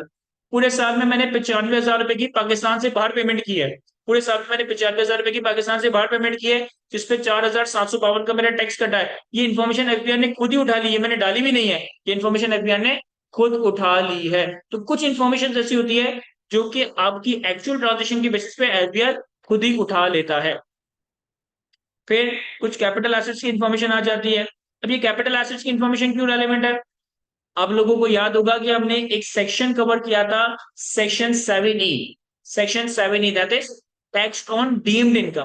तो वो जो टैक्स ऑन डीम्ड इनकम का सेक्शन 7E कवर किया था, इसकी इंफॉर्मेशन हम यहाँ डालते हैं कि हमारे पास कौन कौन सी प्रॉपर्टीज है, उन प्रॉपर्टीज की वैल्यू क्या आ रही है, और ये वाला टैब 7E का वो जो 1% वाला टैक्स था वो बेसिकली यहाँ पे कैलकुलेट करता है। फिर हमारे पास final tax, fix tax, minimum tax. अब ये वो एरिया है जो कि हमने कैफ 2 पे इतना ज्यादा डिटेल में कवर नहीं किया, लेकिन इंशाल्लाह सीए फाइनल लेवल पे आप इसको बहुत ज्यादा डिटेल में कवर करोगे।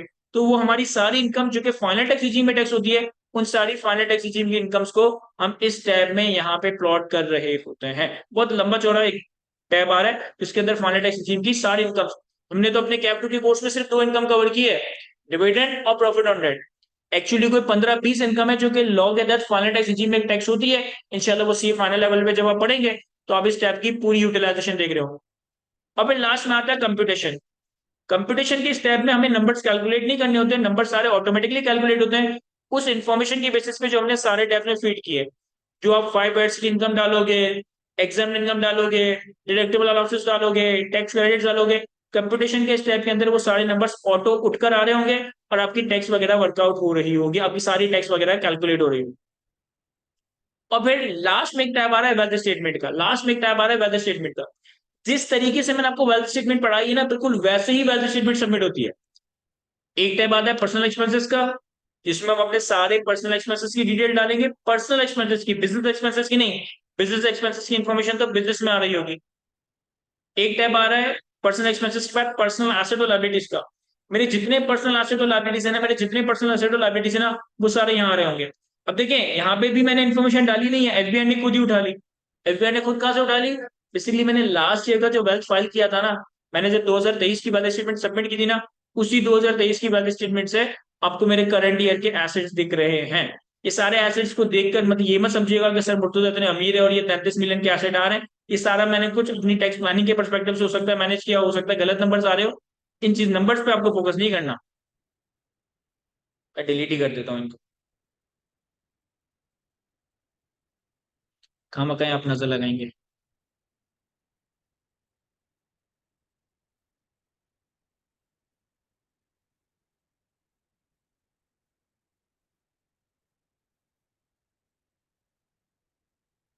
खैर, ये इन्फॉर्मेशन कहाँ से आई थी? ये इन्फॉर्मेशन मेरे लास्ट ईयर के बैलेंस स्टेटमेंट से उड़कर आ रही थी। तो यहाँ पे पर्सनल एसेट्स और पर्सनल लायबिलिटीज की इन्फॉर्मेशन आती है, और फिर लास्ट में एक टैब आ रहा है रिकंसिलेशन का। आपको याद होगा कि मैंने वेल्थ स्टेटमेंट के साथ आपको वेल्थ रिकंसिलेशन भी बना बताई थी कि वेल्थ रिकंसिलेशन में हमारे पास ओपनिंग वेल्थ आ रही होती है, फिर इनफ्लोज आता है, फिर आउटफ्लोज आता है। तो जो कुछ आपको पढ़ाया है ना, जिस तरह से आपको पढ़ाया है ना, बिल्कुल उसी तरीके से एफबीआर के सिस्टम के अंदर हम सबमिट भी कर रहे होंगे। यहाँ पे मेरी ओपनिंग वेल्थ आ रही है, यहाँ पे मेरे इनफ्लोज की डिटेल्स आएंगी, यहाँ पे मेरे आउटफ्लोज की डिटेल आएगी, और ये अनरिकंसाइल्ड अमाउंट मुझे जीरो करना हो। ये तो मैंने सारे कॉलम डिस्कस कर लिए। अब हम आते हैं टेबुलर, यहाँ पे जो कुछ टैब्स हमारे पास यहाँ पे आ रहे हैं। पहला टैब आ रहा है अमोर्टाइजेशन का।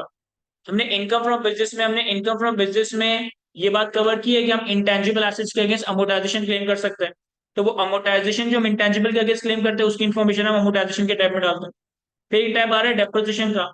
हमने इनकम फ्रॉम बिजनेस में ही कवर किया है कि हमें डेप्रिशिएबल एसेट्स के अगेंस्ट डेप्रिसिएशन मिलता है, तो वो डेप्रिशिएबल एसेट की इंफॉर्मेशन हम यहाँ पे फीड कर रहे होंगे। फिर एक टैब आता है मिनिमम टैक्स का। अगेन ये थोड़ा सा एडवांस है क्योंकि मिनिमम टैक्स का कॉन्सेप्ट आपने पढ़ा ही नहीं है, अलबत्ता मिनिमम टैक्स रिजीम की इनकम की इंफॉर्मेशन यहाँ पे आ रही होती है। फिर ऑप्ट आउट ऑफ पीटीआर, ये भी बहुत ही एडवांस कॉन्सेप्ट है। आज की तारीख में तो लॉ से खत्म ही हो चुका है, 2024 में था, लेकिन फाइनेंस एक्ट 2024 में ये डिलीट हो चुका है। तो अब ये टैब इसलिए आ रहा है क्योंकि पिछले साल का रिटर्न है ना, जब 2025 का रिटर्न आएगा तो उसमें ये टैब ही नहीं होगा। फिर एक टैब आ रहा है पेमेंट्स का। अगर मेरी कोई टैक्स लायबिलिटी बनती है तो मुझे उसका चालान बनाकर एफबीआर को पे करना होगा, और जब मैं उसका चालान बनाकर एफबीआर को पे कर दूंगा तो वो पेमेंट के टैब में खुद ही जनरेट हो जाएगा। फिर यहाँ पे आप कुछ और इन्फॉर्मेशन देते हो, अगर आप किसी कंपनी के डायरेक्टर, किसी के एओपी के पार्टनर वगैरह हो तो उसकी इन्फॉर्मेशन देते हो। अगर आपको रिटर्न के साथ अपने अकाउंट्स वगैरह अटैच करना है तो वो यहाँ पे हम ऐड कर रहे होते हैं। और यहाँ पे कुछ एट्रीब्यूट्स वगैरह बताते हैं कि हम कौन कौन से बिजनेस कर रहे हैं, कितने बच्चे हैं, हमारा रेजिडेंशियल स्टेटस क्या है, और कुछ एडवांस नेचर की चीजें आ रही होती है। ये मैंने quick overview birds eye view देने की कोशिश की कि एफबीआर का रिटर्न किस तरह से नजर आ रहा होता है। अब हम चलते हैं कि एक सैलरीड इंडिविजुअल का रिटर्न किस तरह से फाइल किया जाता है। मैंने सबसे पहले क्या करा है, एक डमी डमी नंबर्स क्रिएट की। एक इंडिविजुअल है हमारे पास, ऑब्वियसली मेरा रिटर्न फाइल कर रहे हैं तो मेरी बात हो रही है। ये एक्चुअल नंबर्स नहीं है, बस मैंने डमी नंबर्स अज्यूम किए कि भाई फॉर एग्जांपल मेरी पूरे साल की बेसिक सैलरी है 3360,000। मेरे पूरे साल का मेडिकल अलाउंस है 4,80,000। मुझे बोनस मिला है 8 लाख। मुझे कंपनी की तरफ से मोटर व्हीकल दी गई है ऑफिशियल और पर्सनल यूज के लिए। मुझे कंपनी की तरफ से अकोमोडेशन दिया गया है और मुझे लीव इनकैशमेंट दी गई है। ये इंफॉर्मेशन मेरे पास अवेलेबल होगी, जहां मैं जॉब कर रहा हूँ वहां पे मुझे डाटा होगा कि भाई मुझे पूरे साल इतनी सैलरी मिली है, इतना बोनस मिला है, कार मिली है, घर मिली है, ये सब पैसे से मिले हैं। ये इन्फॉर्मेशन तो हमारे पास जनरली अवेलेबल होनी चाहिए। इसके बगैर तो हम रिटर्न कैसे फाइल करेंगे।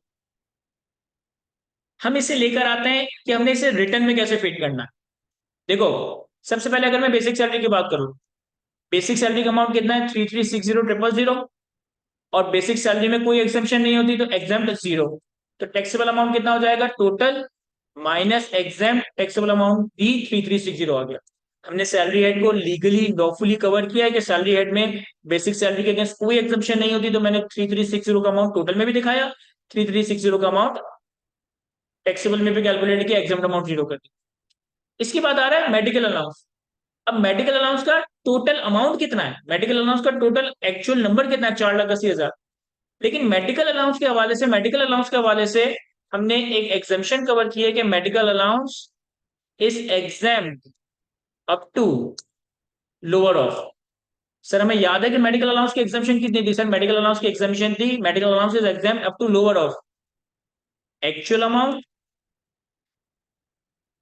और 10% of basic salary. 10% of basic salary कि मेडिकल अलाउंस का एक्चुअल अमाउंट या 10% of basic salary whichever is lower exempt होता है। सर एक्चुअल अमाउंट कितना है, एक्चुअल अमाउंट है 4,80,000 और 10% ऑफ सैलरी कितना होगा सर 3360 का 10%, 3360 का 10%, तो ये आ गया 336। एक्चुअली मुझे मेडिकल अलाउंस मिला है 4,80,000, लेकिन मेरी बेसिक सैलरी का 10% है 3,36,000, तो एग्जाम कितना होगा सर, एग्जाम इन दोनों का लोअर होगा, यानी कि 3,36,000 एग्जाम होगा। तो मैं क्या करूंगा, मैंने टोटल के कॉलम में टोटल मेडिकल अलाउंस रखा, एग्जाम के कॉलम में मेरा एग्जाम अमाउंट, ये मुझे खुद कैलकुलेट करना होगा, सिस्टम कैलकुलेट नहीं करेगा, वो रखा। तो टैक्सेबल अमाउंट मेरा आ गया total amount minus exam amount, total amount minus exam amount के 1,44,000 टैक्सेबल है, 3,36,000 एग्जाम है। चाहे जो भी ये शीट्स हैं, एक्सेल की शीट है या ये जो पावर पॉइंट सॉरी ये जो प्रेजेंटेशन में आपके साथ ओपन की, ये सारी चीज आप लोगों के साथ शेयर कर दूंगा, बल्कि ऑलरेडी शेड है तुम सबके पास मेरी नॉलेज बैंक का एक्सेस है, जिसमें मेरे सारे एसीसी और सीए के सब्जेक्ट का मटेरियल आ रहा होता है। इन सारे सी और एसीसी के सब्जेक्ट के मटेरियल में एक फोल्डर आ रहा है ट्रेनिंग एंड शॉर्ट कोर्सेज का। ट्रेनिंग एंड शॉर्ट कोर्सेज में जाओगे तो session on income tax return filing, business individual और सैलरी इंडिविजुअल आ रहा है। आज के सेशन में हम हो सकता है सिर्फ सैलरी कवर कर पाए, तो सैलरी इंडिविजुअल में ये सारे डॉक्यूमेंट्स ऑलरेडी आ रहे हैं, तो ये ऑलरेडी मैंने आपके साथ शेयर कर दिया।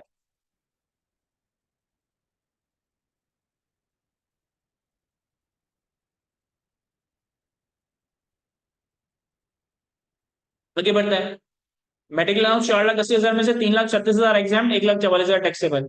इसके बाद क्या आ रहा है, बोनस। सर बोनस का अमाउंट तो पूरा ही टैक्सेबल होता है, बोनस का अमाउंट तो पूरा ही टैक्सेबल होता है, तो 8 लाख का टैक्सेबल अमाउंट, इसमें कोई अमाउंट एग्जाम नहीं होगा, पूरा 8 लाख का अमाउंट टैक्सेबल हो जाएगा।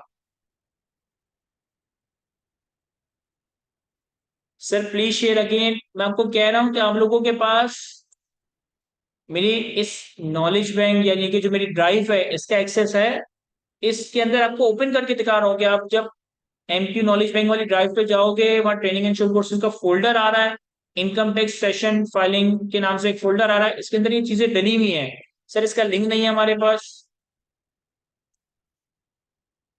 इसका लिंक मैं व्हाट्सएप ग्रुप पे डाल दूंगा, इसका लिंक मैं व्हाट्सएप ग्रुप पे डाल दूंगा, जहां पे आप इस नॉलेज बैंक को एक्सेस कर सकते हैं। पहले हम इसे देख लेते हैं। सर हमने बोनस का 8 लाख अमाउंट लिया, 8 लाख अमाउंट पूरा टैक्सेबल। इसके बाद आ रहा है हमारे पास vehicle for official and personal use, cost of vehicle for employer is 4 million, cost of vehicle for employer is 4 million. देखें यहाँ पे इंफॉर्मेशन में बता दिया कि आपके एम्प्लॉयर ने आपको एक व्हीकल दिया है और एम्प्लॉयर ने व्हीकल 4 मिलियन 40 लाख रुपए की खरीदी है।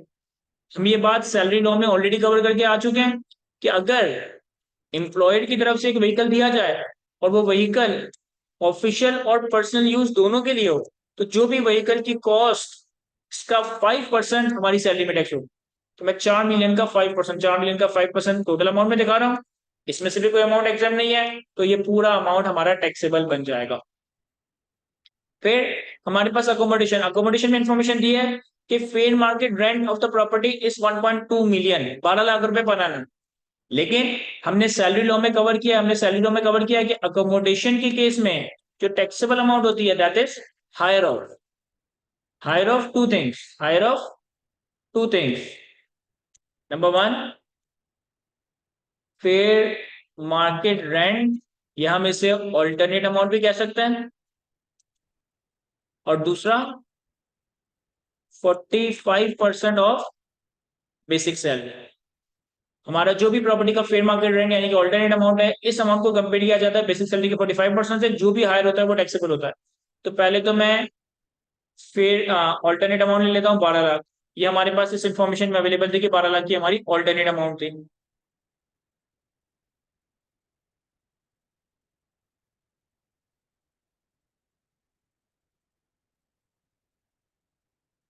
और 45% ऑफ बेसिक सैलरी कितना? सर हमारी बेसिक सैलरी थी 3 लाख 3.36 मिलियन, इसका 45%, इसका 45%। तो फेयर मार्केट रेंट आ गया 12 लाख और बेसिक सैलरी का 45% आ गया 15,12,000। इन दोनों का हायर, इन दोनों का हायर लेंगे, इन दोनों का हायर कितना आ गया? 15,12,000। 15,12,000 का अमाउंट हमारा अकोमोडेशन के नाम पे टैक्स हो जाएगा। 15,12,000 का अमाउंट हमारा अकोमोडेशन के नाम पे टैक्स हो जाएगा, इसमें भी कोई एक्सेप्शन नहीं है, और ये 15,12,000। फिर लीव इनकैशमेंट का अमाउंट भी फुली टैक्सेबल होता है, इसमें कोई एक्सेप्शन नहीं है, ये हमारा फुली टैक्सेबल अमाउंट आ गया। टोटल अमाउंट का मैं टोटल कर लेता हूँ, एग्जाम्प्ट अमाउंट का टोटल और टैक्सेबल अमाउंट का टोटल। अब मैं सिंपल सा केस लेके चल रहा हूँ, सैलरी इंडिविजुअल का केस लेके चल रहा हूँ। तो जो हमारी टैक्सेबल सैलरी है, जो हमारी टैक्सेबल सैलरी आई, यही हमारी टैक्सेबल इनकम बन जाएगी, यही हमारी टैक्सेबल इनकम बन जाएगी। और चूंकि चूंकि मेरी सिर्फ सैलरी इनकम ही है, चूंकि मेरी सिर्फ सैलरी इनकम ही है, तो मेरा केस कौन सा है? मेरा केस सैलरी इंडिविजुअल का। टैक्स लायबिलिटी कैलकुलेट करने के लिए, टैक्स लायबिलिटी कैलकुलेट करने के लिए मैं सैलरी पे टैक्स कैलकुलेट करता हूँ। मैंने इस शीट में टैक्स के स्लैब रेट्स रखे हैं, सैलरी इंडिविजुअल के लिए अलग होते हैं, नॉन सैलरी इंडिविजुअल के लिए अलग होते हैं। हमारा केस कौन सा है? हमारा केस सैलरी इंडिविजुअल का है। तो इनकम कितनी है? 6136,000, 6136,000। सर अगर मैं इस स्लैब रेट को देखूं, तो मैं लास्ट स्लैब में फॉल कर रहा हूँ, where the taxable income exceed 6 million, where the taxable income exceed 6 million, और कितना टैक्स है?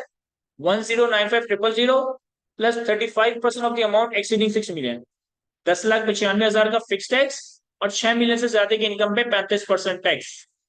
तो यह आ जाएगा 1095,000 प्लस 6136,000 माइनस 6 मिलियन इंटू 35%।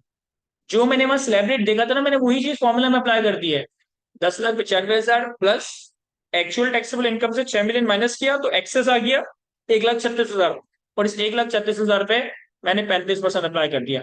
ये मेरी टैक्स लायबिलिटी कैलकुलेट कि 6 मिलियन पे, 6.1 मिलियन पे मेरा 1.1 मिलियन का टैक्स बनता है। आपके चूंकि मैं जगह जॉब कर रहा हूँ जहां मैंने ये सैलरी कमाई है, तो मेरे एम्प्लॉयर ने लाजमन मेरी सैलरी पे विदहोल्डिंग की होगी। मैं कोई भी नंबर अज्यूम कर लेता हूँ, तो मेरे एम्प्लॉयर ने 9.5 लाख रुपए का मेरा टैक्स विदहोल्ड किया है।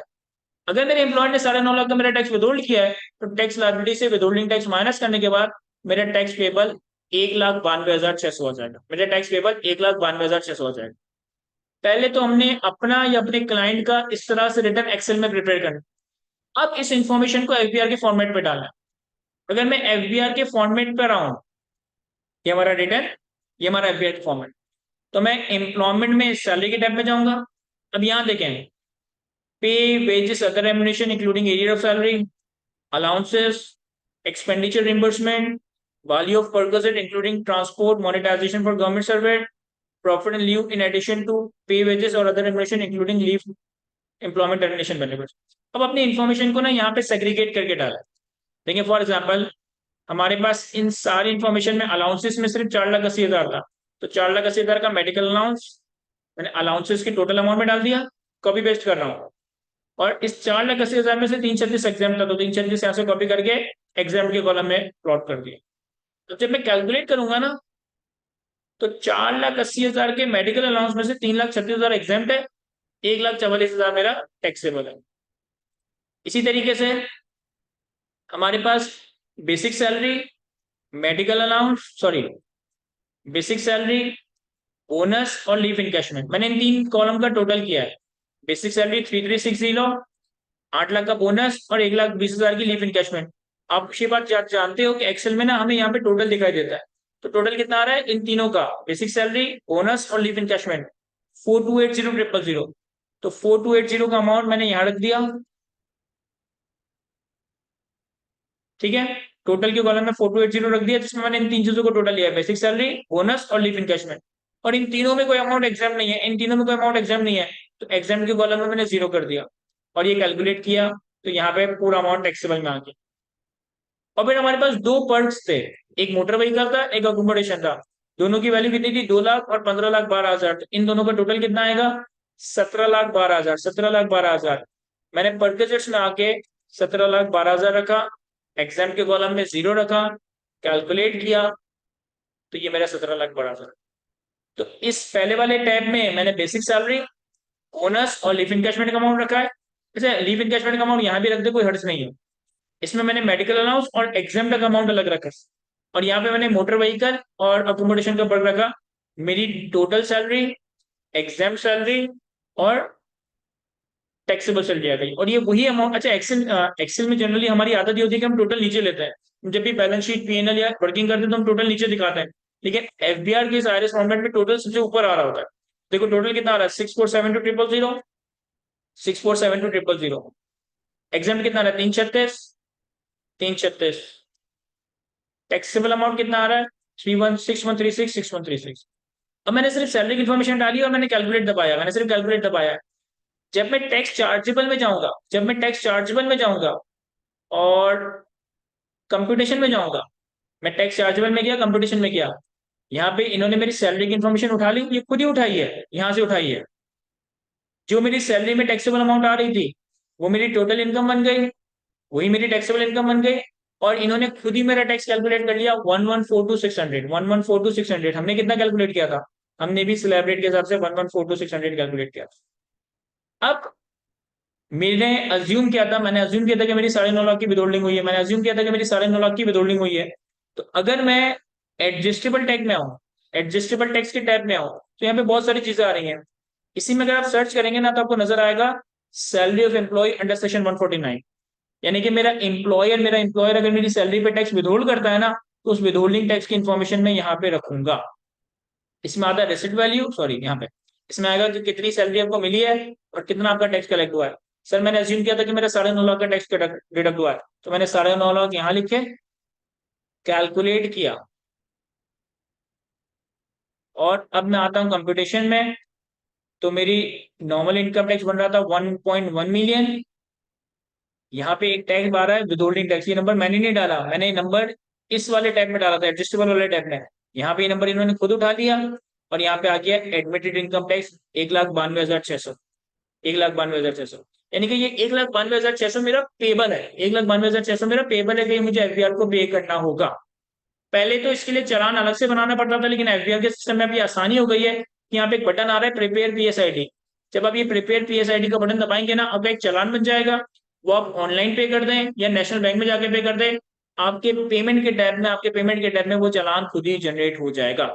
जब मैं चालान जनरेट करूंगा, ये जो यहाँ पे टैब आ रहा है ना पीएसआईडी का, इस बटन को दबाकर चालान जनरेट करके या तो ऑनलाइन पे कर दूं या नेशनल बैंक की ब्रांच में जाके पे कर दूं, तो इस पेमेंट के टैब में वो पेमेंट मेरी यहाँ पे नजर आ रही होगी और फिर मैं रिटर्न फाइल कर सकूंगा। नहीं अब्दुल्ला, रिसिट वैल्यू कुछ जगहों पर लिखना इतना जरूरी नहीं होता, लिखना चाहो तो लिख भी सकते हो। किसी ने सवाल पूछा कि सर अगर लास्ट ईयर का रिफंड आ रहा है तो उसे कहाँ पे कैरी फॉरवर्ड करेंगे। सर आप कंप्यूटेशन में ही आओगे ना, कंप्यूटेशन में ही आओगे तो यहाँ पे आपको एक चीज नजर आएगी टैक्स रिफंड के नाम से, ये रहा, refund adjustment of other years again demand of this year. तो अगर आपकी रिफंड एडजस्टमेंट है पिछले साल का, आपका रिफंड वगैरह है, तो वो आप यहाँ पे पंच करते हो तो वो नंबर खुद ही उठा लेता है और आपकी लाइब्रेरी से एडजस्ट कर लेता है। अभी हमने एक सैलरीड इंडिविजुअल का रिटर्न देखा है, अभी हमने एक सैलरीड इंडिविजुअल का रिटर्न देखा है। अब मैं आपको वेल्थ स्टेटमेंट की तरफ लेकर चलता हूँ। सर अब मैं मुर्तुजा काइद की ही वेल्थ स्टेटमेंट फाइल करूँ। मैंने क्या करा है कि पहले ना मुर्तुजा काइद के ओपनिंग और क्लोजिंग एसेट का डाटा यहाँ पे लिख दिया, ओपनिंग और क्लोजिंग एसेट का डाटा यहाँ पे लिख दिया। अच्छा मुझसे कुछ लोग सवाल पूछ रहे हैं कि sir full year teacher allowance कैसे करेंगे, ये कैसे करेंगे, वो कैसे करेंगे। आई कैन अंडरस्टैंड कि आपका क्वेश्चन बिल्कुल जेन्युइनली वैलिड है, लेकिन चूंकि हमारे पास थोड़ा सा लिमिटेड टाइम है, सवाल ऑलरेडी हो चुके हैं, 2 बजे तक हमारे पास टाइम है, तो मैं एक नॉर्मल सैलरी इंडिविजुअल और वेल्थ स्टेटमेंट फाइल करना आज के इस सेशन में सिखाऊंगा। अल्लाह ने चाहा फ्यूचर में इस तरह के सेशन रखेंगे तो आपको इंशाल्लाह और सारी चीजें भी सिखाऊंगा कि बिजनेस इंडिविजुअल का रिटर्न कैसे फाइल होता है। अच्छा बिजनेस इंडिविजुअल का रिटर्न का मैंने पहले भी एक सेशन लिया था, उसकी मैं यूट्यूब की रिकॉर्डिंग भी आपके साथ शेयर कर दूंगा। टीचर का रिटर्न कैसे फाइल होता है, फुल टाइम टीचर कैसे लेते हैं, डोनेशन कैसे लेते हैं, बहुत सारी चीजें, क्योंकि ऑब्वियसली 2 घंटे या 1.5 घंटे के सेशन भी नहीं हो सकते, इसमें हमें तकरीबन 10-15 घंटे लगाने पड़ेंगे, तब जाके हमें पूरा टेक्स्ट प्रैक्टिकली समझ आएगा। खैर वापस आते हैं अपने सवाल, अपनी इलस्ट्रेशन के ऊपर। मैंने क्या करा कि मुर्तुजा काइद के ओपनिंग एसेट्स लिए हैं, जिसमें एक प्रॉपर्टी है, बैंक बैलेंस है, मोटर व्हीकल है, ज्वेलरी है, हाउस होल्ड इफेक्ट है, कैश है। क्लोजिंग नेट एसेट्स लिए हैं, प्रॉपर्टी, बैंक बैलेंस, ये सारी चीजें। नेट एसेट्स करंट ईयर कितना है, 36.7 million. Net assets last year कितने थे, 33.8 मिलियन। तो मेरे एसेट्स में इंक्रीज कितना आया, मेरे एसेट्स में इंक्रीज आया 2.96 मिलियन का, मेरे एसेट्स में इंक्रीज आया 2.96 मिलियन का। अब मुझे इनफ्लोज और आउटफ्लोज में ये चीजें मैनेज करनी होगी, मुझे इनफ्लोज और आउटफ्लोज में ये चीजें मैनेज करनी होगी और इसे रिकंसाइल करना होगा कि मेरा इनफ्लोज और आउटफ्लोज का नेट इंक्रीज भी 22960 बने, और जब मैं डिफरेंस कैलकुलेट करूं तो मेरा डिफरेंस 0 बन रहा हो। अभी डिफरेंस कितना आ रहा है, 2960000, 2960000। मैंने क्योंकि इनफ्लोज और आउटफ्लोज में कुछ रखा नहीं। देखिए इनफ्लोज में क्या क्या आ रहा है, income subject to normal tax, income exempt, final tax की income, adjustment in inflows, foreign remittance, अगर मुझे बाहर से किसी ने पैसे भेजे हैं वो मैं यहाँ डालता हूँ। इनहेरिटेंस, अगर मुझे गिफ्ट में कोई ऐसे मिला मैं यहाँ डालूंगा। गिफ्ट, अगर मुझे गिफ्ट में कोई ऐसे मिला मैं यहाँ डालूंगा। आउटफ्लोज में क्या क्या आ रहा है, हमजा ने, एक स्टूडेंट ने सवाल पूछा कि सर सिर्फ रिटर्न फाइल हो गया या वेल्थ स्टेटमेंट भी बनानी होगी। देखिए वेल्थ बनाए बगैर आपका रिटर्न सबमिट ही नहीं होगा। अगर मैं यहाँ पे सबमिट का बटन दबाऊंगा ना, अगर मैं यहाँ पे सबमिट का बटन दबाऊंगा ये सबमिट ही नहीं होगा, बल्कि शायद हो ना जाए, खुदा ना खास्ता। सबमिट का बटन दबाऊंगा तो वो सबमिट वैसे तो होगा ही नहीं, और अगर होगा भी तो गलत सबमिट होगा। मुझे यहाँ वेल्थ के टैब में आके, वेल्थ के टैब में आके वेल्थ की इन्फॉर्मेशन भी डालनी होगी और फिर सही सबमिशन होगी। ऐसा ना मैं बटन दबाऊं और ये सबमिट ही हो जाए। तो आप वेल्थ, अब सारी चीजें डालते हो, उसको रिव्यू करते हो, फिर जाके सबमिट का फाइनली बटन दबाते हो। खैर सर आउटफ्लोज में हमारे पास पर्सनल एक्सपेंसेस आएंगे, जो मैंने पर्सनल एक्सपेंसेस किए। एडजस्टमेंट एंड आउटफ्लोज से, एडजस्टमेंट एंड इनफ्लोज और एडजस्टमेंट एंड आउटफ्लोज क्या, मैं आपको एक्सप्लेन करता हूँ। और गिफ्ट, अगर मैंने किसी को गिफ्ट में कोई एसेट दिया तो इसे मैं यहाँ प्लॉट कर रहा हूँ। खैर अब देखें, income declared as per return for the year subject to normal tax. हमारी कितनी इनकम थी जो कि subject to normal income tax थी, जो हमने रिटर्न में डिक्लेयर की थी। ये नंबर्स आपके रिटर्न से रिकंसाइल करने चाहिए, ये नंबर्स आपके रिटर्न से रिकंसाइल करने चाहिए। अगर आपने यहाँ गलत सलत नंबर डाल दिया ना, आपको लाजमी नोटिस आ जाएगा कि आपने रिटर्न में इतनी इनकम शो की है, आपने बैलेंस शीट में कुछ और शो कर दिए। तो आप जहां जो भी नंबर डालोगे वो आपके रिटर्न से रिकंसाइल होनी चाहिए। सर मेरे रिटर्न में नॉर्मल इनकम कितनी थी, मेरे रिटर्न में टैक्सेबल इनकम कितनी थी। सर मेरे रिटर्न में टैक्सेबल इनकम थी 6136,000, 6136,000, तो ये मैंने यहाँ डाल दी। Income declared as per return as per the return for the year exempt from tax. Sir मेरे पास कुछ एग्जाम इनकम भी थी। एग्जाम इनकम कितनी थी? 336,000। फिर आ रहा है amount subject to final tax. Sir हमने तो फाइनल टैक्स की कोई अमाउंट अज्यूम ही नहीं की, मतलब हमारे इस सिनेरियो में तो कोई फाइनल टैक्स की इनकम ही नहीं है। फॉरेन रेमिटेंस, इनहेरिटेंस और गिफ्ट भी मैंने कुछ अज्यूम नहीं किया, अगर होता तो मैं यहाँ डाल देता। अब यहाँ पे आ रहा है एडजस्टमेंट इन इनफ्लोज, यहाँ पे आ रहा है एडजस्टमेंट इन इनफ्लोज, इसको जरा समझिएगा। यहाँ पे आ रहा है एडजस्टमेंट इन इनफ्लोज, इसको जरा समझिएगा। देखो मैंने क्या करा, जो मेरी टैक्सेबल इनकम थी ना, जो मेरी नॉर्मल टैक्स की इनकम थी ना, इसे मैंने यहाँ रखा। जो मेरी एग्जाम इनकम थी ना, इसे मैंने यहाँ रखा। लेकिन अगर तुम गौर करो, बेसिक सैलरी का अमाउंट कितना है? 3 लाख, सॉरी 336 मिलियन। ये बेसिक सैलरी आपके एम्प्लॉय ने आपको दी होगी, आपके एम्प्लॉय ने आपको कैश या आपके बैंक में पैसा दिया होगा। 3.36 मिलियन का पैसा आपके पास कैश या बैंक में आया होगा, जिसकी वजह से आपके एसेट्स बढ़े होंगे। Make sense? Medical allowance, bonus और लीव इनकैशमेंट, ये सारे वो अमाउंट है जो आपके एम्प्लॉयर ने आपको या तो कैश में दिए होंगे या आपके बैंक में दिए होंगे। तो ये सारे अमाउंट्स मिलने की वजह से आपका कैश बैलेंस या बैंक बैलेंस बढ़ा होगा, यानी कि एक्चुअली आपके एसेट्स बढ़े होंगे। लेकिन आपको जो मोटर व्हीकल और अकोमोडेशन दी गई है, आपके एम्प्लॉय ने आपको मोटर व्हीकल इस्तेमाल करने के लिए दी है, परमानेंटली नहीं दी। आपके एम्प्लॉय ने आपको रहने के लिए घर इस्तेमाल करने के लिए दिया, परमानेंटली नहीं दिया। ये तो टैक्स लॉ इस तरह से है कि अगर एम्प्लॉयर की तरफ से कोई व्हीकल, एम्प्लॉयर की तरफ से कोई अकोमोडेशन मिले, तो हम टैक्सेबल अमाउंट कैलकुलेट करते हैं रूल के हिसाब से और इसे अपनी इनकम का पार्ट बना देते हैं। लेकिन एक्चुअली तो ये 2 लाख और 15 लाख एक ऐसी अमाउंट है जो मैंने रिसीव थोड़ी की है, ये तो मेरी अज्यूम्ड ट्रीटेड इनकम बनाई गई है ना। भाई क्या मुझे 2 लाख रुपए का व्हीकल दिया गया है? नहीं। आपको व्हीकल इस्तेमाल करने के लिए दिया गया, जिसका बेनिफिट 2 लाख रुपए था। क्या मुझे 15 लाख 12 हजार का अकोमोडेशन परमानेंटली दे दिया है? नहीं। आपको एक अकोमोडेशन इस्तेमाल करने के लिए दिया था, जिसके बेनिफिट की वैल्यू 15 लाख 12 हजार थी। यानी ये वो दो अमाउंट है जो एक्चुअली मैंने रिसीव नहीं किए, मतलब एक्चुअली मैंने कैश की फॉर्म में या बैंक की फॉर्म में रिसीव नहीं किया, या इन चीजों ने मेरी औकात या मेरे वेल्थ को बढ़ाया नहीं है। हाँ इनकम है, लेकिन एक्चुअली मेरी वेल्थ में इससे कोई इजाफा नहीं हुआ। तो अब मैं क्या करूंगा कि एडजस्टमेंट इन इनफ्लोज और एडजस्टमेंट इन आउटफ्लोज, चूंकि मैंने यहाँ जो इनकम डिक्लेयर की है ना, इसमें दो अमाउंट ऐसी है जिसने एक्चुअली मेरी वेल्थ में कोई इंक्रीज नहीं किया, बस वो मैंने कमाई है लेकिन मेरी वेल्थ में कोई इजाफा नहीं आया। तो मैं एडजस्टमेंट इन आउटफ्लोज में इन दोनों नंबर्स को माइनस कर देता हूँ, क्योंकि ये वो अमाउंट है जो मैंने कमाए तो है, लेकिन मेरी वेल्थ थोड़ी बढ़ी है इससे। तो मैंने एडजस्टमेंट इन आउटफ्लोज में इस अमाउंट को नेगेटिव दिखा दिया। अभी अगर मैं डिफरेंस देखूं,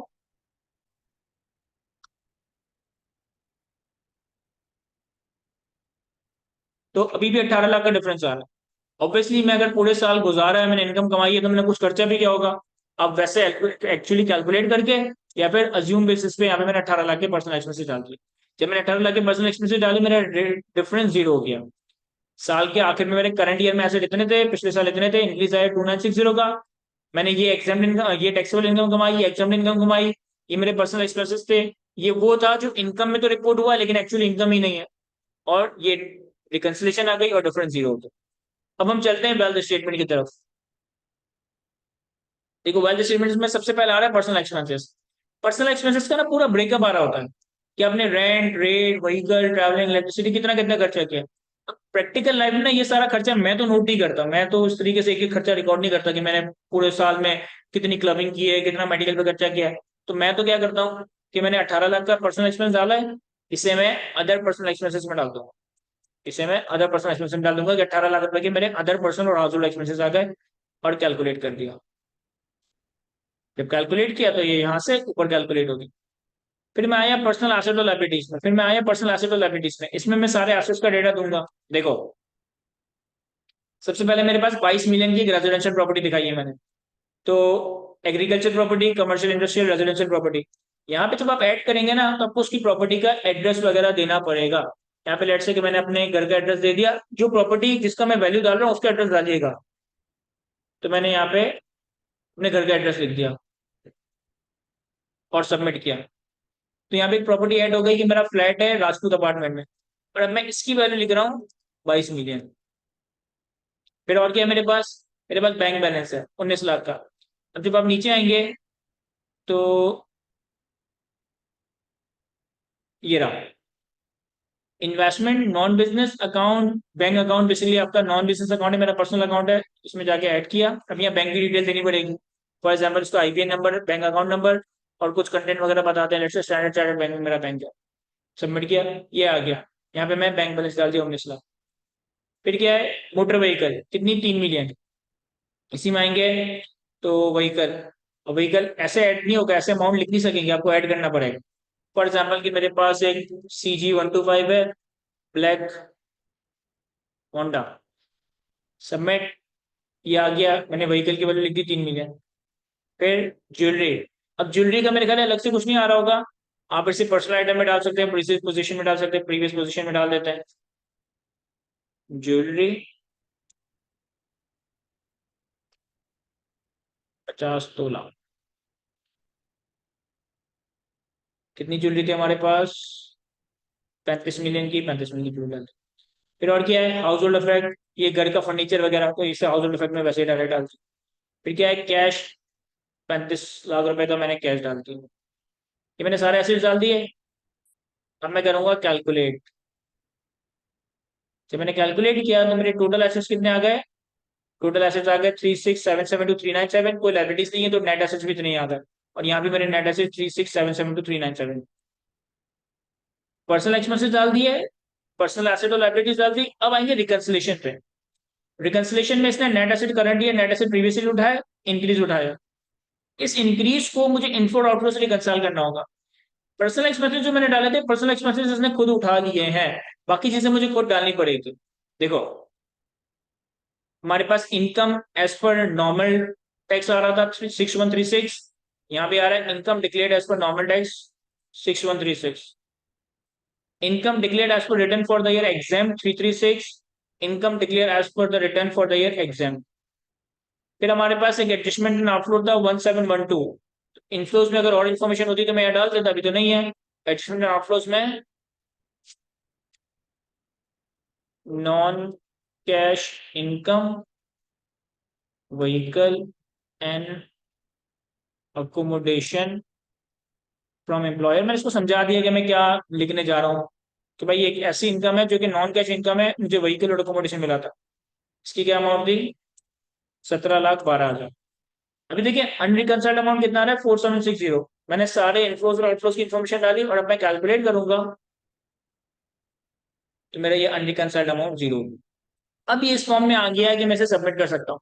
मैं सबमिट करूंगा नहीं क्योंकि ये तो मैंने सारे डमी नंबर्स रखे हैं, अपनी एक्चुअल डेटा नहीं रखा। लेकिन यहाँ तक मेरा सैलरी इंडिविजुअल का रिटर्न और बैलेंस स्टेटमेंट मैंने प्रिपेयर कर लिया है। अब चूंकि हमारे पास थोड़ा लिमिटेड टाइम ही है, तो रादर देन कि मैं कोई नई चीज आप लोगों के साथ डिस्कस करूं, इस सारी बातों में जो मैंने आपको सैलरी इंडिविजुअल का रिटर्न और बैलेंस स्टेटमेंट बताया, इसमें अगर आपकी कोई भी क्वेरी हो आप मुझसे पूछ सकते हैं।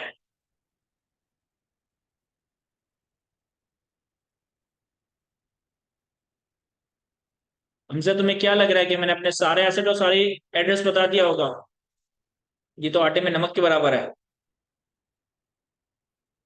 हसनैन, पर्सनल एक्सपेंसेस की एविडेंसेस अगर तो आपका नाम ऑडिट में सिलेक्ट हो जाए तो एफबीआर मांग लेता है। लेकिन अगर आप रीजनेबल रखो, फॉर एग्जाम्पल अनरीजनेबली हाई ना रखो, तो फिर मसला नहीं है। लेकिन अगर आप रीजनेबल पर्सनल एक्सपेंसेस रखो तो इतना एफबीआर वगैरह उसमें तंग नहीं करते। सर अगर कोई फर्स्ट टाइम फाइल कर रहा है तो पिछले सालों का क्या करेगा?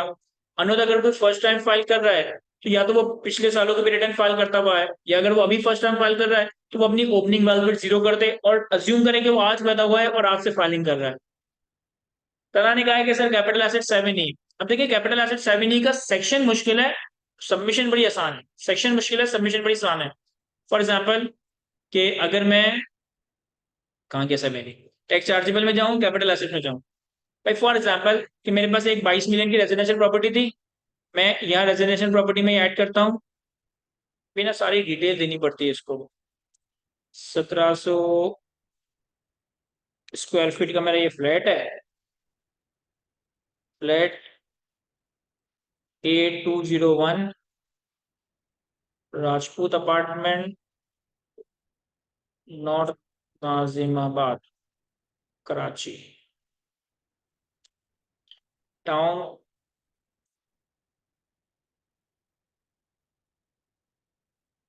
क्या पता नहीं कहाँ ढूंढना पड़ेगा, कराची लिख के देखते हैं। तो क्या गया, Karachi north Najafabad central. Whether exempt from tax under section 7, देखो मेरे पास तो एक ही प्रॉपर्टी है ना, तो मैं इसको यस कर दूंगा। जब यस कर दूंगा तो इसको टैक्स कैलकुलेट नहीं होगा। लेकिन मुझे चूंकि आपको सिखाना है, चूंकि मुझे आपको सिखाना है, तो मैं इस पे नो कर रहा हूँ कि नहीं ये एग्जाम नहीं है, इस पे टैक्स कैलकुलेट हो। Is the property constructed? Yes, property construct हुई है मेरी। कवर्ड एरिया भी 1700, ये फ्लैट है मेरा। अब मैंने सबमिट किया। अब यहाँ पे मैं इसकी वैल्यू डालूंगा कि मैंने इसे 22 मिलियन पे डिक्लेयर किया है, और एफबीआर के तहत इसकी फेयर मार्केट वैल्यू भी 22 मिलियन ही है। मैंने इसे अपने रिटर्न में 22 मिलियन पे डिक्लेयर किया था, ये रही। और एफबीआर के तहत भी इसकी फेयर मार्केट वैल्यू 22 मिलियन ही है। तो जब आप इसे डाल के कैलकुलेट करोगे ना, तो यहाँ तो खैर इन्होंने, अच्छा यहाँ पे देखें, इन्होंने डीम्ड इनकम अंडर सेक्शन 7 ही जीरो कर दिया।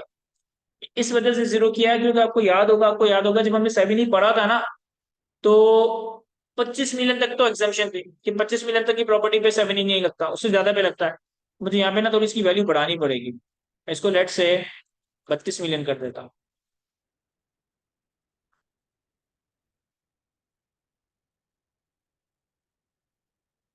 यस। जब मैंने इसे 32 मिलियन किया तो डीम्ड इनकम कितनी आ गई, 16 लाख रुपए। डीम्ड इनकम कितनी आ गई, 16 लाख रुपए।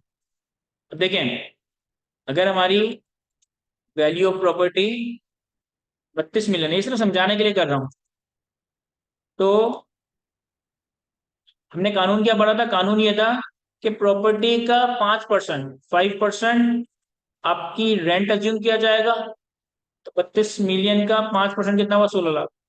और इस 16 लाख का 20% आपको टैक्स देना पड़ेगा। तो 16 लाख का 20% कितना हुआ, 32 लाख 20 हजार। सर आपने तो 1% बताया था। सर प्रॉपर्टी की वैल्यू का 1% भी इफेक्टिवली ये बनेगा, या तो प्रॉपर्टी की वैल्यू का 5% रेंट और इस रेंट का 20% टैक्स कैलकुलेट करें, या डायरेक्ट प्रॉपर्टी की वैल्यू का 1% कैलकुलेट करें, तो यही बनेगा। अब मैंने यहाँ पे 32 मिलियन की वैल्यू शो की, डिम्ड इनकम कितनी होगी, कैलकुलेट 16 मिलियन, 16 लाख। जब कंपटीशन में आओगे और कंपटीशन में देखोगे तो कहीं ना कहीं इसका टैक्स शामिल हुआ हुआ होगा। ये रहा टैक्स ऑन डीम्ड इनकम।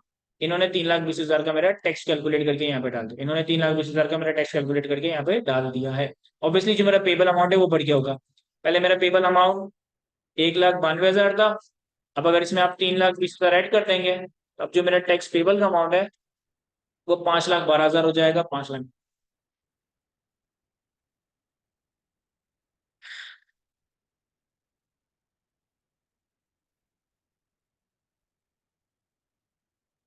अच्छा, एक ने सवाल पूछा है, देखो अभी बहुत ज्यादा प्रैक्टिकल नॉलेज और बहुत ज्यादा प्रैक्टिकल एक्सपीरियंस के साथ ही सारी चीजें आप लोगों को भी वक्त के साथ साथ सीखेंगे अगर आप अपनी टैक्स में फील्ड बनाते हैं। प्रैक्टिकली तुम रिटर्न में अपनी इनकम की इंफॉर्मेशन डालते हो, तुम वेल्थ में, सॉरी, प्रैक्टिकली हम अपने वेल्थ में अपने एसेट और लायबिलिटीज की डिटेल डालते हैं। अब होता क्या है कि अगर आपने कोई ब्लैक मनी से पैसा कमाया है ना, ब्लैक मनी का मतलब ये नहीं है कि आपने कोई किडनैपिंग करके कोई चोरी करके पैसा कमाया। ब्लैक मनी का मतलब है कि वो पैसा जिसपे आपने टैक्स नहीं दिया। प्रैक्टिकली हम बहुत सारी इनकम ऐसी कमाते हैं जिसमें हम टैक्स देना ही नहीं चाहते। हम सोचते हैं यार गवर्नमेंट हमारे लिए क्या कर रही है, हम टैक्स क्यों दें। तो हम बहुत सारी इनकम कमाते हैं जिसमें हम टैक्स नहीं देते। लेकिन अगर आपको इनकम कमा रहे हो और उस पर टैक्स नहीं दे रहे हो ना, तो देयर आर हाई चांसेस कि अगर आपने प्रॉपर प्लानिंग नहीं की ना, आप आज नहीं तो कल पकड़े जाओगे। आप आज नहीं तो कल पकड़े जाओगे। हमने नवाज शरीफ का जो हदैबिया पेपर मिल वाला केस सुना था या न्यूज में सुनते आए थे कि 1996 में कोई फैक्ट्रीज वगैरह खरीदी थी, 2018 में आके या 14 में आके वो लोग पकड़े गए। वो पकड़े क्यों गए? क्योंकि उस वक्त उन्होंने प्रॉपर सबमिशन नहीं की होगी, प्रॉपर टैक्स प्लानिंग नहीं की होगी। देखो, हम डबल एंट्री सिस्टम पढ़ते हैं अकाउंटिंग में। अकाउंटिंग में डबल एंट्री सिस्टम में एसेट लायबिलिटी इक्विटी इनकम और एक्सपेंसेस काम करते हैं double entry system, debit credit पे। हर डेबिट का कोई क्रेडिट होगा, हर क्रेडिट का कोई डेबिट होगा। इसी तरीके से ना टैक्स की रिटर्न्स भी हैं, इसी तरीके से ना टैक्स के सबमिशन भी हैं। अगर आपने कोई इनकम रिपोर्ट नहीं की, चलो आपने इनकम रिपोर्ट नहीं की, लेकिन कल को उस इनकम से कुछ खरीदोगे तो सही ना। कल को उस इनकम से कुछ खर्चा तो खरीदोगे ना। भाई फॉर एग्जाम्पल, मैं अपने बिजनेस से 1 करोड़ रुपए कमा लूं और मैं 1 करोड़ रुपए की इनकम रिपोर्ट ना करूं, लेकिन कल को मैं 1 करोड़ रुपए का फ्लैट ले लूं, 1 करोड़ रुपए की गाड़ी ले लूं, तो गवर्नमेंट मुझसे पूछेगा ना ये आया कहां से। तो या तो proper justification, proper reasoning, proper चीजें हो तो टैक्स प्लानिंग कीजिएगा। अंधाधुंध गलत सलत फाइलिंग करेंगे आप, पकड़े जाएंगे। अब होता क्या है कि लोग ना अपने एसेट्स तो रिपोर्ट कर देते हैं, इनकम कम रिपोर्ट की, एसेट्स प्रॉपर्ली रिपोर्ट किए, एसेट्स रिकंसिलेशन नहीं हो पाएंगी, वेल्थ स्टेटमेंट आपकी रिकंसाइल नहीं हो पाएगी। अब वेल्थ स्टेटमेंट जब रिकंसाइल नहीं होती ना, तो लोग इनहेरिटेंस में चीजें डाल देते हैं, फॉरेन रेमिटेंस में चीजें डाल देते हैं, गिफ्ट में चीजें डाल देते हैं, या लोन वोन शो कर देते हैं। तो इस तरह की कोई भी एडजस्टमेंट अगर आप डाल रहे हो ना, चाहे गिफ्ट डाल रहे हो, चाहे इनहेरिटेंस डाल रहे हो, चाहे लोन डाल रहे हो, लाजिम है कि इसका प्रॉपर एविडेंस आपके पास हो। अगर कोई चीज गिफ्ट के नाम पे दिखा रहे हो तो उसको बैंकिंग चैनल से गिफ्ट को लेना और उसकी गिफ्ट डीड अपने पास जरूर रखना। अगर किसी से लोन ले रहे हो या लोन शो कर रहे हो तो लोन बैंकिंग चैनल से लेना और लोन का एक एग्रीमेंट बना के रखना। अगर कोई चीज इनहेरिटेंस में मिली है, अगर कोई अमाउंट फॉरेन रेमिटेंस आए, तो हर चीज की प्रॉपर डॉक्यूमेंटेशन होना जरूरी है। क्योंकि लाजमी अगर आपको चीज गिफ्ट में इनहेरिटेंस में डालोगे, आपको सवाल होगा कि भाई किसने दिया गिफ्ट, किसने दिया लोन। अगर आपके पास एविडेंस नहीं होगा तो आज नहीं तो कल आप लाजमी पकड़े ही जाओगे। किसने सवाल किया सर स्टाइपेंड टैक्सेबल होती है, सैलरी टैक्सेबल होती है? यस, स्टाइपेंड बिल्कुल सैलरी टैक्सेबल होती है। लेकिन अगर आपकी स्टाइपेंड का अमाउंट 6 लाख से कम बन रहा है तो इस पर कोई टैक्स नहीं लग रहा होगा। लेकिन जैसे फॉर एग्जांपल मेरे एडवांस टैक्स में एक टीम मेंबर है मुसद्दिक। मुसद्दिक का चूंकि विद इन आर्टिकल्स क्वालिफाई हो गया है, तो विद इन आर्टिकल्स क्वालिफाई होने की वजह से उसकी स्टाइपेंड 80,000 रुपये बन गई है। उसकी 80,000 रुपये की स्टाइपेंड के ऊपर सैलरी का टैक्स डिडक्ट होता है। सर इसमें सैलरी अगर टीचर की हो तो उसमें कहाँ उसको रिडक्शन देना है फुल टाइम टीचर? आप टैक्स चार्जेबल एंड पेमेंट्स में आएंगे, यहाँ पे आ रहा है टैक्स रिडक्शन। तो फुल टाइम टीचर और रिसर्चर का जो रिबेट है वो हमें कैलकुलेट करके यहाँ पे डालना हो। शाह मुझे देखना पड़ेगा 182 सबसेक्शन 2 का नोटिस किस चीज का है। मुझे एक्जैक्टली इस तरह सेक्शन से अभी फिलहाल याद नहीं आ रहा।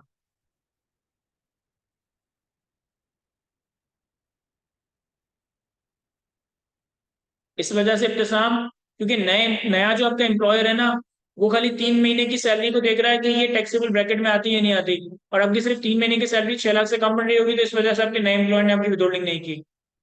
नए एम्प्लॉयर को थोड़ी पता है कि पुराने एम्प्लॉयर ने क्या सैलरी, नए एम्प्लॉयर तो अपना मामला देखेगा।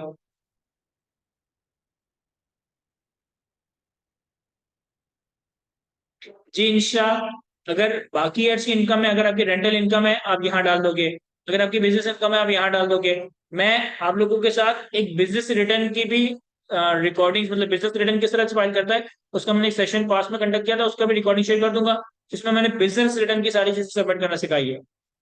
तो जितनी हमारी हेड्स की इनकम होगी हम उसे यहाँ डालते रहेंगे। एफबीआर वाले सैलरी की एम्प्लॉयर सर्टिफिकेट से वेरीफाई करते हैं, उनके बैंक एसेट से, बैंक स्टेटमेंट से वेरीफाई करते हैं। डिफरेंट तरह के एवेन्यूज होते हैं सैलरी को वेरीफाई करने के लिए। एमएल कैपिटल लॉस कैसे ट्रीट करेंगे, ये तो एक प्रैक्टिकल क्वेश्चन है कि कैपिटल लॉस आपका कैरी फॉरवर्ड हो जाता है। अगर कैपिटल लॉस आ रहा है तो फिर वो यहाँ पे सिर्फ नेगेटिव में शो हो जाएगा, फिर हम उसे कैरी फॉरवर्ड कर देंगे। अब्दुल्ला, सेवेनी और वेल्थ स्टेटमेंट में जो डिक्लेयर्ड कॉस्ट है ना वो मैच होनी चाहिए। अगर आप टैक्स चार्जेबल में कैपिटल एसेट्स में आओगे तो यहाँ पे जो कॉस्ट डिक्लेयर्ड वैल्यू है ना ये मैच होनी चाहिए कि जितने वेल्थ स्टेटमेंट में आ रहा है उतना ही यहाँ पे आना चाहिए। ऑब्वियसली उसकी एफबीआर वैल्यू तो डिफरेंट हो सकती है, फेयर मार्केट वैल्यू डिफरेंट हो सकती है। फेयर मार्केट वैल्यू पर टैक्स कैलकुलेट होगा, लेकिन जो आपकी कॉस्ट या डिक्लेयर्ड वैल्यू है वो आपके रिटर्न से मैच करनी चाहिए। सर अगर 4 इयर्स पहले की वैल्यू स्टेटमेंट ठीक नहीं थी तो क्या उसी साल की वैल्यू स्टेटमेंट को ठीक करने से बाकी साल की वैल्यू स्टेटमेंट भी ठीक हो जाएगी, या सबको अलग अलग? फुरकान, सबको अलग अलग ठीक करना पड़ेगा। 4 साल पहले की ठीक करोगे, 3 साल पहले की ठीक करोगे, 2 साल पहले की ठीक करोगे, लास्ट ईयर की ठीक करोगे और फिर करंट ईयर। सर मैंने रेंट पे रह रहा हूँ, उसका इलेक्ट्रिसिटी बिल पर इनकम टैक्स कैसे रिटर्न में ऐड करवाएंगे? बिल का ओनर कोई और है। शायद अगर बिल का ओनर कोई और है तो आप उसे क्लेम नहीं कर सकते। जिसके नाम पे मीटर है, जिसके नाम पे मीटर है, आइडियली आइडियली उसी को विद होल्डिंग को क्लेम करना है, आप उसे क्लेम नहीं कर सकते।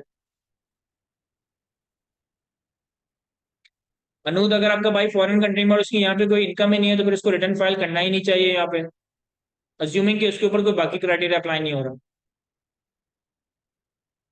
बशीर, ये सेशन बिल्कुल आप सीवी में डाल सकते हो, लेकिन फिर इसके लिए बेहतर है कि आप आईक्यूसीएस को कोई सर्टिफिकेट ले लो ताकि आपके पास एटलीस्ट कोई डॉक्यूमेंटेशन, कोई सर्टिफिकेशन हो कि मैंने ये सेशन अटेंड किया था। जी वजह वेल्थ स्टेटमेंट भी डिवाइस कर सकते हैं। Zeeshan, salary taxation of teacher बिल्कुल एक लेंदी और सेपरेट डिस्कशन है, अभी इस लिमिटेड टाइम में मैं नहीं कवर कर पाऊंगा। बासित, प्रोविडेंट फंड में अगर आपने एम्प्लॉयर ने कोई अमाउंट डिडक्ट वगैरह किया है तो वो आपकी सैलरी में ही आ जाएगा। अगर प्रोविडेंट फंड में आपको कोई अमाउंट आ रहा है तो वो आपकी सैलरी में आ जाएगा, और जितना प्रोविडेंट फंड में आपका अमाउंट जमा हुआ है इसे आप अपने पर्सनल एसेट्स में दिखा दोगे। यानी कि अगर आपके एम्प्लॉयर आपके नाम पे प्रोविडेंट फंड में पैसा जमा करता जा रहा है तो वो पैसे पे टैक्स जो लगना है वो सैलरी में शो कर देंगे, और जितना पैसा प्रोविडेंट फंड में पड़ा हुआ है उससे हम एसेट्स में शो कर देंगे।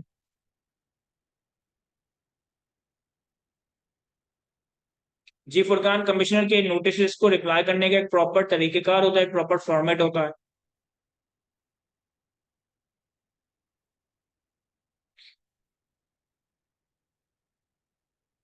शहीद जो आप टैक्स दे रहे हो वो अगले साल का एक्सपेंस बनेगा। वैल्यू स्टेटमेंट में इनकम हम ग्रॉस बेसिस पे रिपोर्ट करते हैं, और इनकम में अगर कोई नॉन कैश इनकम या अज्यूम्ड इनकम है तो फिर हम उसे एडजस्टमेंट इन इनफ्लोज और आउटफ्लोज में एडजस्ट करते हैं। GS9 सेल्स टैक्स की फाइलिंग भी इसी पोर्टल पे एक डिफरेंट जगह पर होती है, बाहर जो डिफरेंट टैब्स आ रहे थे वहां का जाकर गई होती है। नई दिल्ली टैक्स लॉ में चीजों को मार्केट वैल्यू पर रिपोर्ट नहीं किया जाता है, टैक्स लॉ में चीजों को हिस्टोरिकल कॉस्ट पर रिपोर्ट किया जाता है।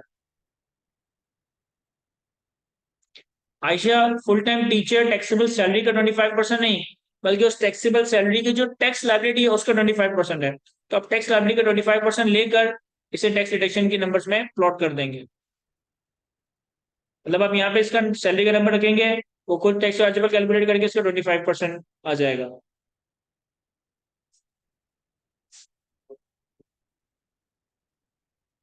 अहमद, नेगेटिव वाले नहीं लेता मैं, मुझे मालूम है, लेकिन फिर उसको किसी ना किसी तरह से जुगाड़ करके किसी और जगह पे जहाँ पे आउटफ्लो वगैरह आ रहा हो वहां पे हम नेगेटिव शो कर देते हैं। मतलब जुगाड़ करना पड़ता है।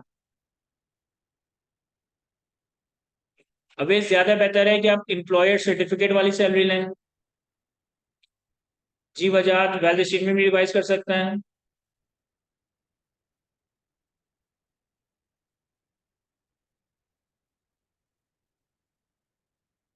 फुरकान, ऐसा कोई इरादा तो नहीं है, लेकिन अगर बहुत सारी क्वेरीज आती है तो फिर सोचा जा सकता है।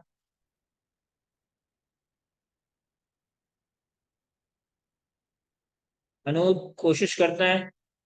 लेकिन देखो, सारे कोई भी मेंटोर हो, कोई भी ट्यूटर हो, कोई भी ट्रेनर हो, सारे ट्यूटर की मोटिवेशन ऑडियंस की पार्टिसिपेशन पे है। मैंने इससे पहले, मतलब आप लोगों के एग्जाम से पहले, एक इनकम टैक्स का सेशन रखा था बिजनेस मैन के लिए, इंडिविजुअल्स जो कि वर्किंग लोग हैं। कोई 3,000 लोगों ने वो लाइव अटेंड किया था। मतलब जूम की जो 1000 की लिमिट थी वो फुल हो गई थी, फेसबुक लाइव पे कोई 2,000 लोग थे। जब उस सेशन में मुझे कहा था बहुत सारे लोगों ने कि सर फिजिकल रखें, फिजिकल रखें, हमें फिजिकली आपसे बात करनी है, फिजिकली चीजों को समझना है। तो ये वाला जो आप लोगों के लिए कैफ 2 के स्टूडेंट्स के लिए मैंने सेशन रखा था, मैंने हाइब्रिड रखा था। एंड कोई भी नहीं है क्लास में। मतलब हम इतने नवाब हैं कि हम उठकर यहाँ तक नहीं आ सकते, तो फिर हम ट्रेनर को कैसे मोटिवेट करेंगे कि वो आपसे, आपके लिए इस तरह के सेशन रखें। You should show your motivation to me कि मैं मोटिवेट हूँ, क्या मैं आपको पढ़ाऊँ। मतलब मैंने बिजनेसमैनों का, इंडिविजुअल्स का रखा था, वो अपने वर्किंग लाइफ में से, बिजी शेड्यूल में से मुझे कह रहे थे कि सर आप फिजिकल रखें, हमें फिजिकल ज्यादा अच्छे समझ आएगा, आपसे आगे बात करनी है। और कैफ 2 के स्टूडेंट के लिए मैंने रखा है। और यह क्लासरूम में कोई भी नहीं है, नवाब हमारे सारे ऑनलाइन बैठे हैं। फुरकान, ये कोई एक फॉर्मेट नहीं है। 100 नोटिस के 100 जवाब देने के, हर नोटिस के अलग अलग फॉर्मेट होते हैं। अब्दुल रहमान, फिर अगर आपने कोई लोन लिया है और इसकी प्रॉपर डॉक्यूमेंटेशन नहीं है तो फिर उसको वेल्थ में शो ही ना करो, या उसको वो पैसे वापस करके बैंक से लेकर उसको फिर डिक्लेयर कर दो। उसको पैसे टेम्परेरी तौर पे वापस करो, फिर दोबारा से वो पैसे बैंक से ले लो। अगर डॉक्यूमेंटेशन नहीं है, आपको मसला हो जाएगा आगे जाके। GS9 बहुत ज्यादा बेनिफिट है। जब आप प्रैक्टिकल लाइफ में आओगे और डिफरेंट तरह की इनकम कमाने लगोगे, तो टैक्स लॉ मेकर ने फाइलर बंदे के लिए एक रेट रखा है, और अगर बंदा फाइलर ना हो, नॉन फाइलर हो, तो फिर उसके लिए विदहोल्डिंग के रेट डबल हो जाता है। यानी कि अगर मैं डिविडेंड कमा रहा हूँ और मेरी 15% की विदहोल्डिंग होती है, लेकिन अगर मैं नॉन फाइलर तो फिर मेरी 30% की विदहोल्डिंग होगी। मेरे बिजली के बिल के ऊपर एक टैक्स लगकर आ रहा है, मैं नॉन फाइलर हूँ तो डबल विदहोल्डिंग हो जाएगी, तो नॉन फाइलर की वजह से डबल विदहोल्डिंग हो जाती है।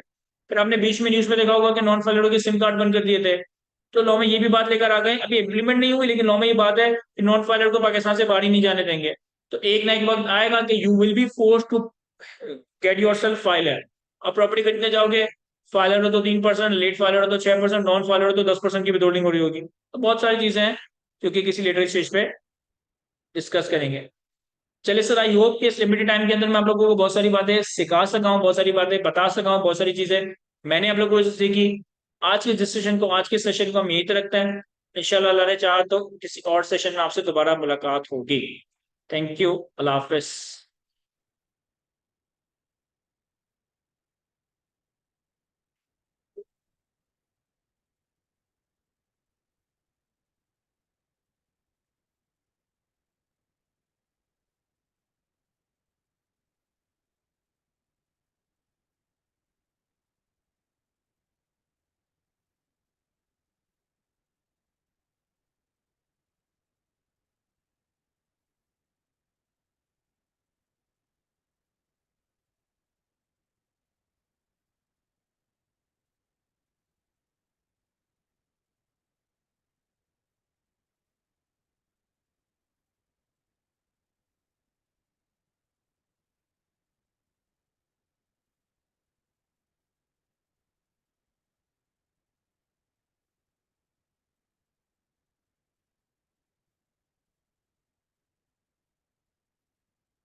एक मिनट सर रुकिएगा।